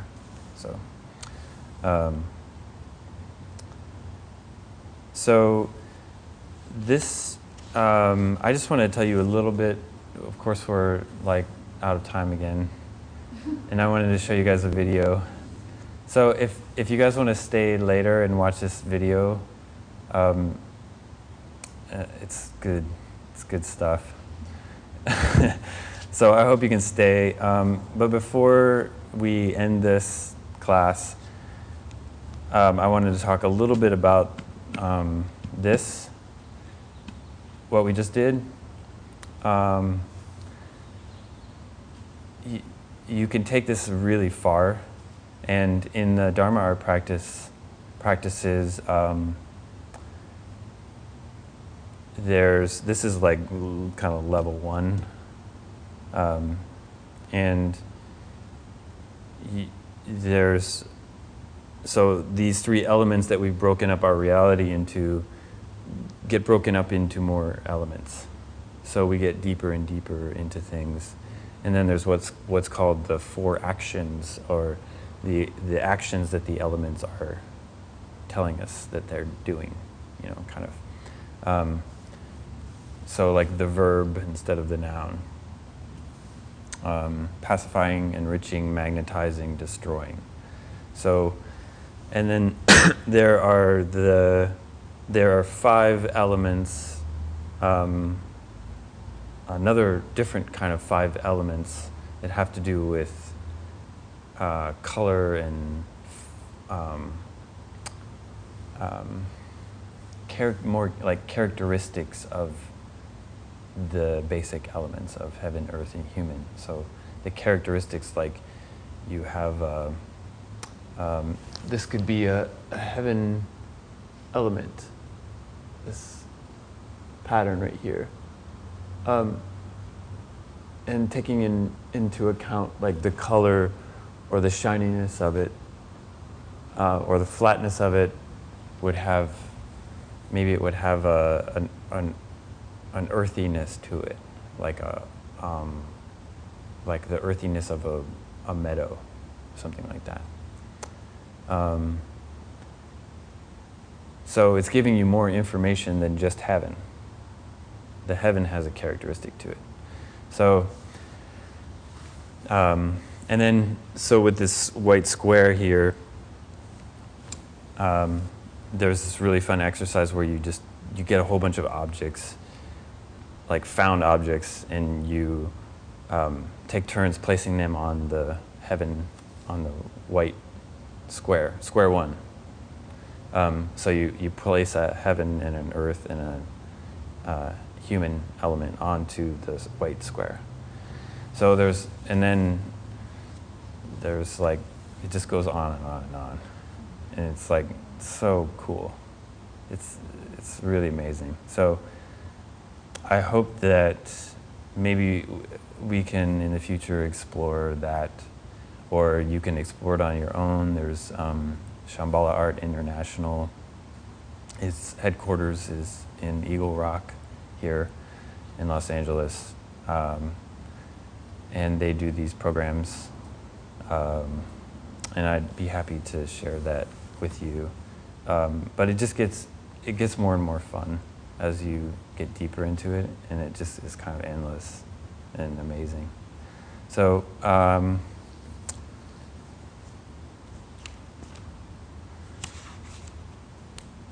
think we should just wrap it up, and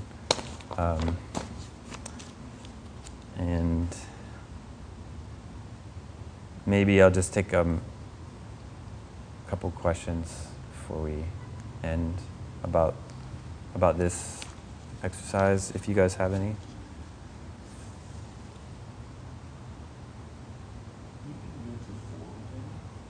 What? We were? Oh, it said 4? Yeah. Oh. I just wasn't paying attention. Sorry about that.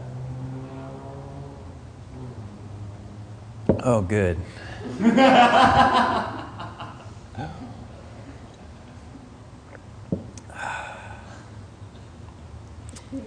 That's why I need you guys to help me. Keep me in line. I'm too right-brained. So, all right, let's, let me plug this bad boy in.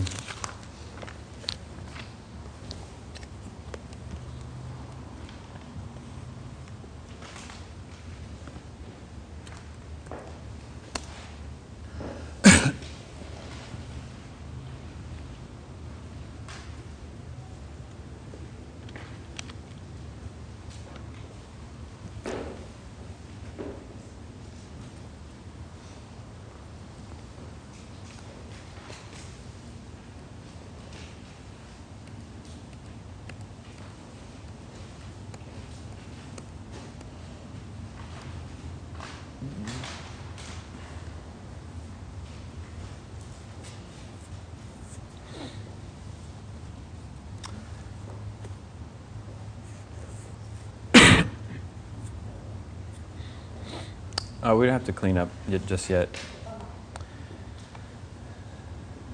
I just want to say a couple things about taking this practice out into the world.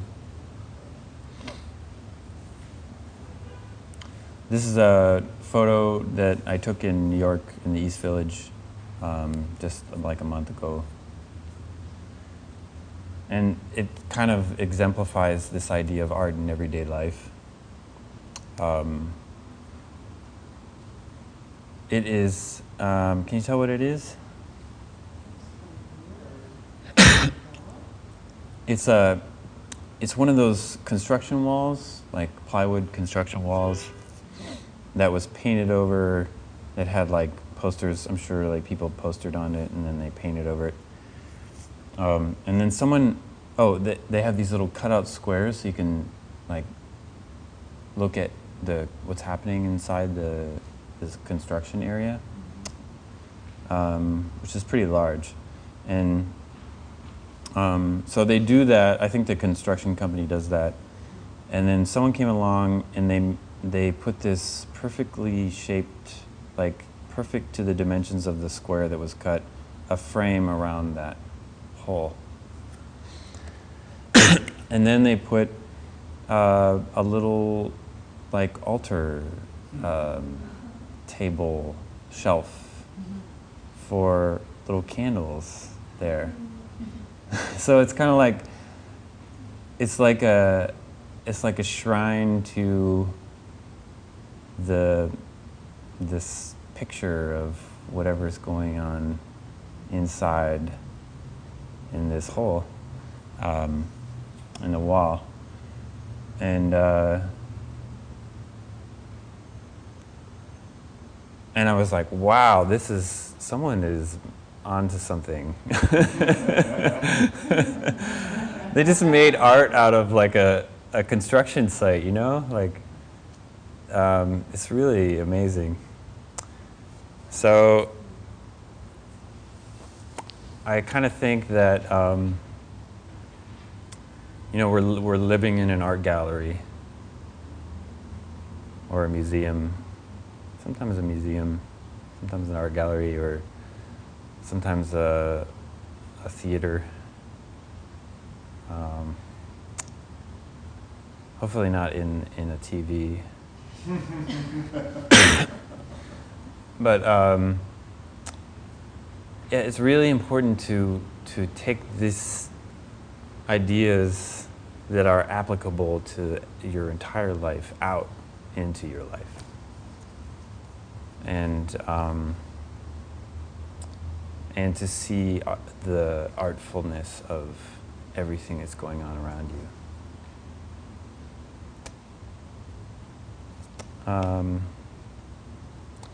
To frame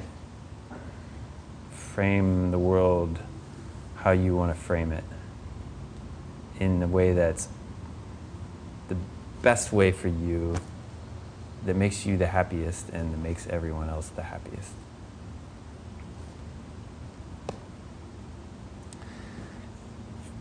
And I really like Osho a lot, and I like this quote: "You become more divine as you become more creative. All the religions of the world have said God is the creator. I don't know whether he is the creator or not, but one thing I know, the more creative you become, the more godly you become. When your creativity comes to a climax, when your whole life becomes creative, you live in God."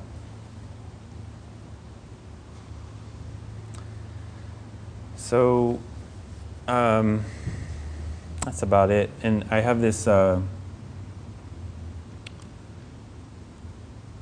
video that I wanted to show you.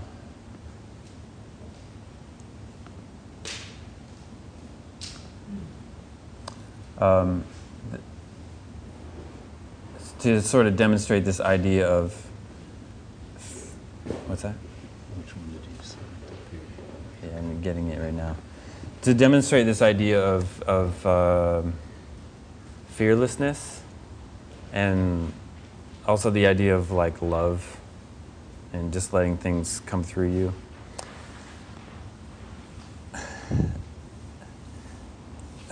This guy is sort of my he's sort of my guerrilla performance art hero of du jour, duan, or what's of the year or something. He's just hilarious, and so I just wanted to share that with you. Let's see if it comes up.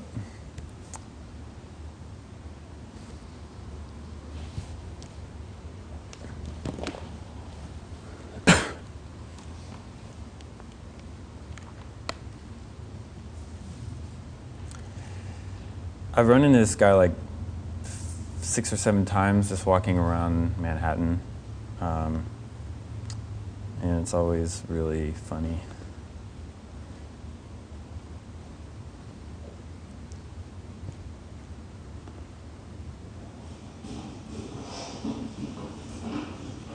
The streets should be a circus. The streets shouldn't be streets with cars anymore.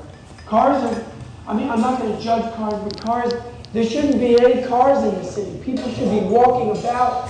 There should be a clown or a weird guy on every corner.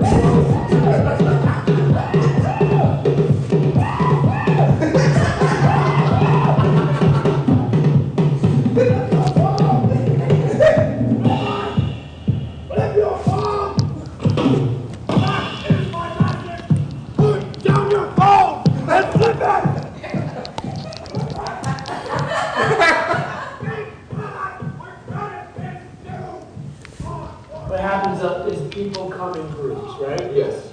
So and they need a shield to protect them. They don't know that I'm crazy. I might be crazy.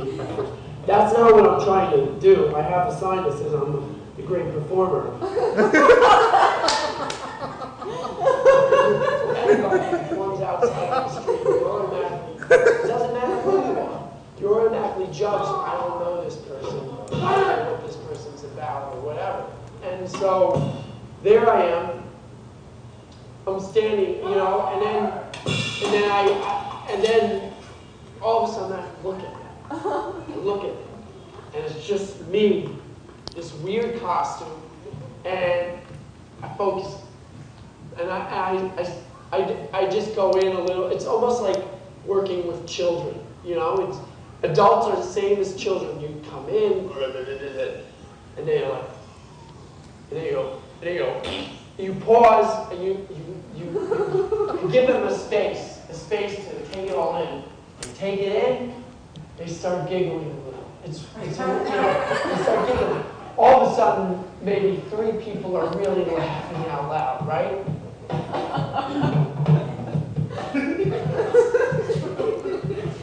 Then there might be 1 or 2 people that they don't laugh. They think that what this guy is doing is just idiot, just pure stupid. And so they're laughing, and then I focus on the guy that's not laughing. But that's why it's like making people laugh. It's not about you, it's not about the jokes you're making. It's about the people in the room.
Into people accepting other people. You know, there's this anger energy that we've really built up and made very intricate, and now the fear energy and anger energy, now there's a whole business behind it. Nothing in your computer, nothing in your phone. Therapists, psychiatrists, they made all these different fear elements into disorders. I think this disconnection, fear creates blocks. I don't want to talk to you because I don't know if you're going to take my money or you're going to ruin me, or most people are thinking of a lack of. We have to reverse the consciousness and think there's more than enough. We have more than enough resources on the planet, and unfortunately, we're thinking a lack of, and they're just like raping the planet. We do need this. We need a silly revolution. We need something to break out, like something that's safe. I want to work 5 times. You know, I'm getting to the point where I'm, you know, I'm about to be working 5 times a week doing this performance art thing on the street and being a clown and working just as hard as them. So at least maybe they can respect me at that level. But I am making people laugh. It doesn't matter. My action is speaking louder than words. It's going like me myself. I'm just another person. But the energy that I'm putting out there, I'm putting out energy that's meant to spread around in circles.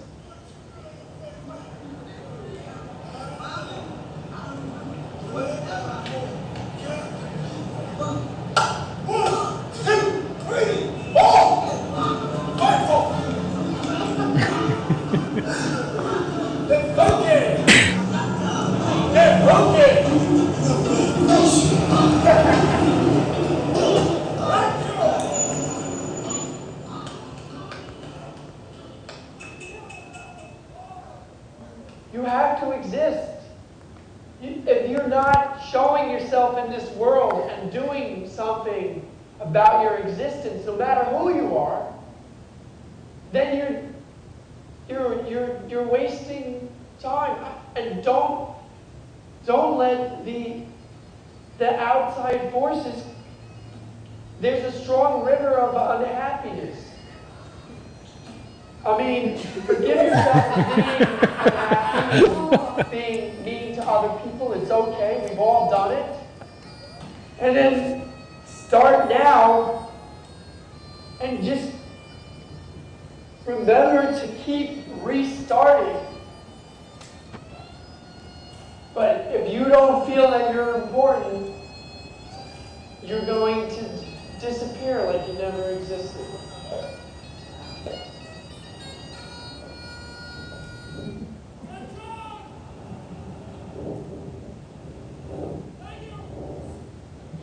Gotta connect, eye contact. We need each other as people. We need to give each other more hugs.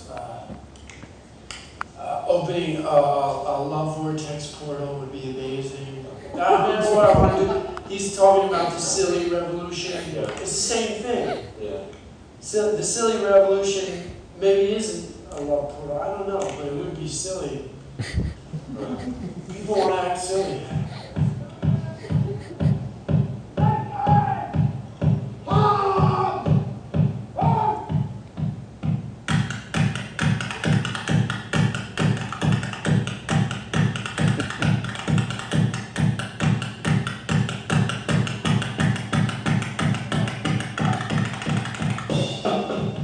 Fuck up again, and then you're gonna have to restart. You're important. You're important, and you have the energy of the universe, the cosmos. You have the energy inside of you.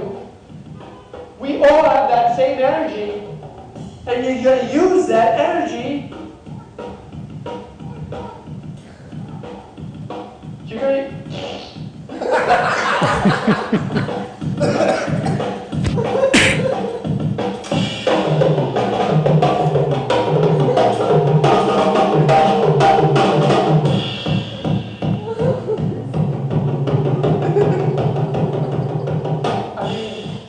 That's what people want. They want something different, but they don't want something scary. Like, we're coming to the end of the world now. This is about the end of the Mayan calendar.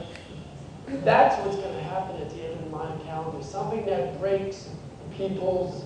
That's what I want to happen. Something that breaks people's boundaries, breaks something so silly, so weird, so interesting, so saying like, I'm alive and life is not boring.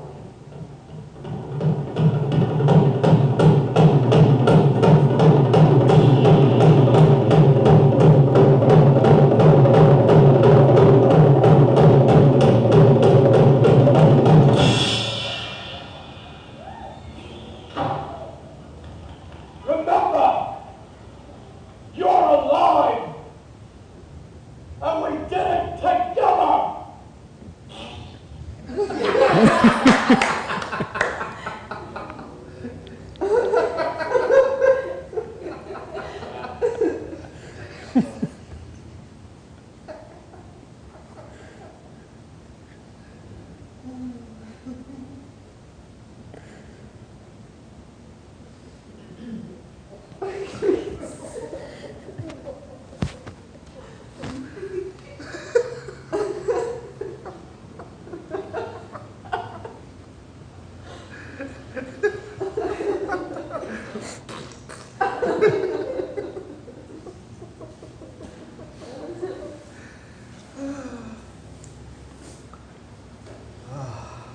was just telling me about him.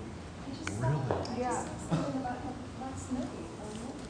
I just recognized it from I didn't even watch it, but it was Actually, Brooks posted it, I think. Oh, Thank you. Yeah.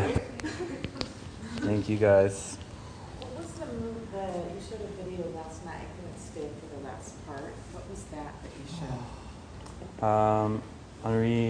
Henri Cartier-Bresson, photographer, sort of modern mid-century photographer, French photographer. And the name of it is something in French. Let me look it up real quick. Yeah, okay, whenever it's convenient. Sure.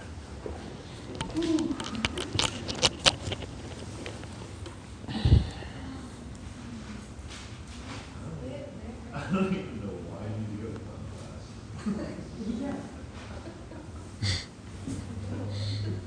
She does it to benefit the other living beings in the class.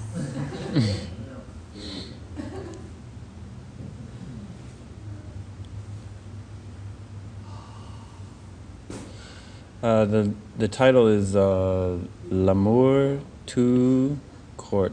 Okay. Court. L'amour tout T-O-U-T court. C-O-U-R-T. Thank you. Yep. So that's it. We're actually on time now. Look at that!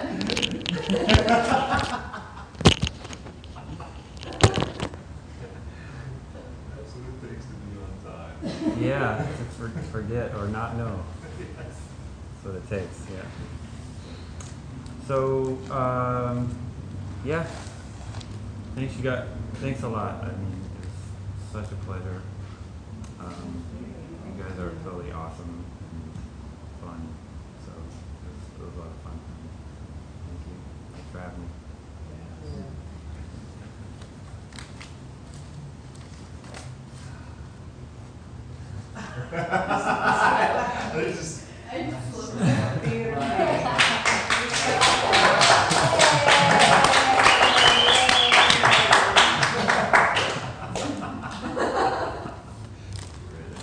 Oh, and I have some chocolate.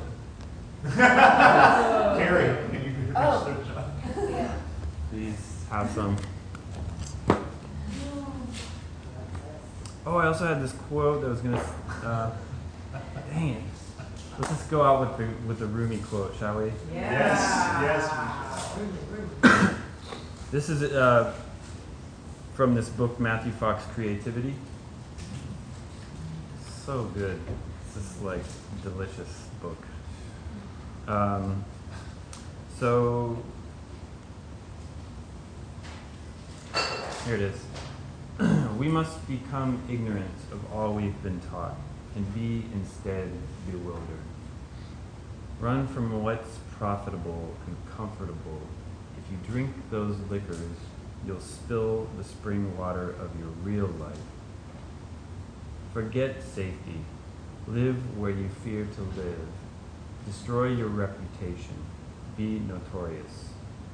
I have tried prudent planning long enough. From now on, I'll live mad. Yeah. That's it.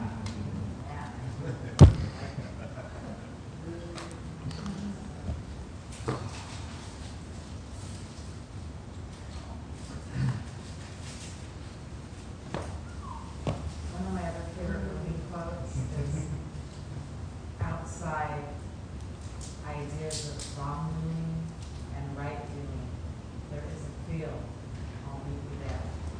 Ooh, yeah. Isn't that cool? I like that. That's good memory.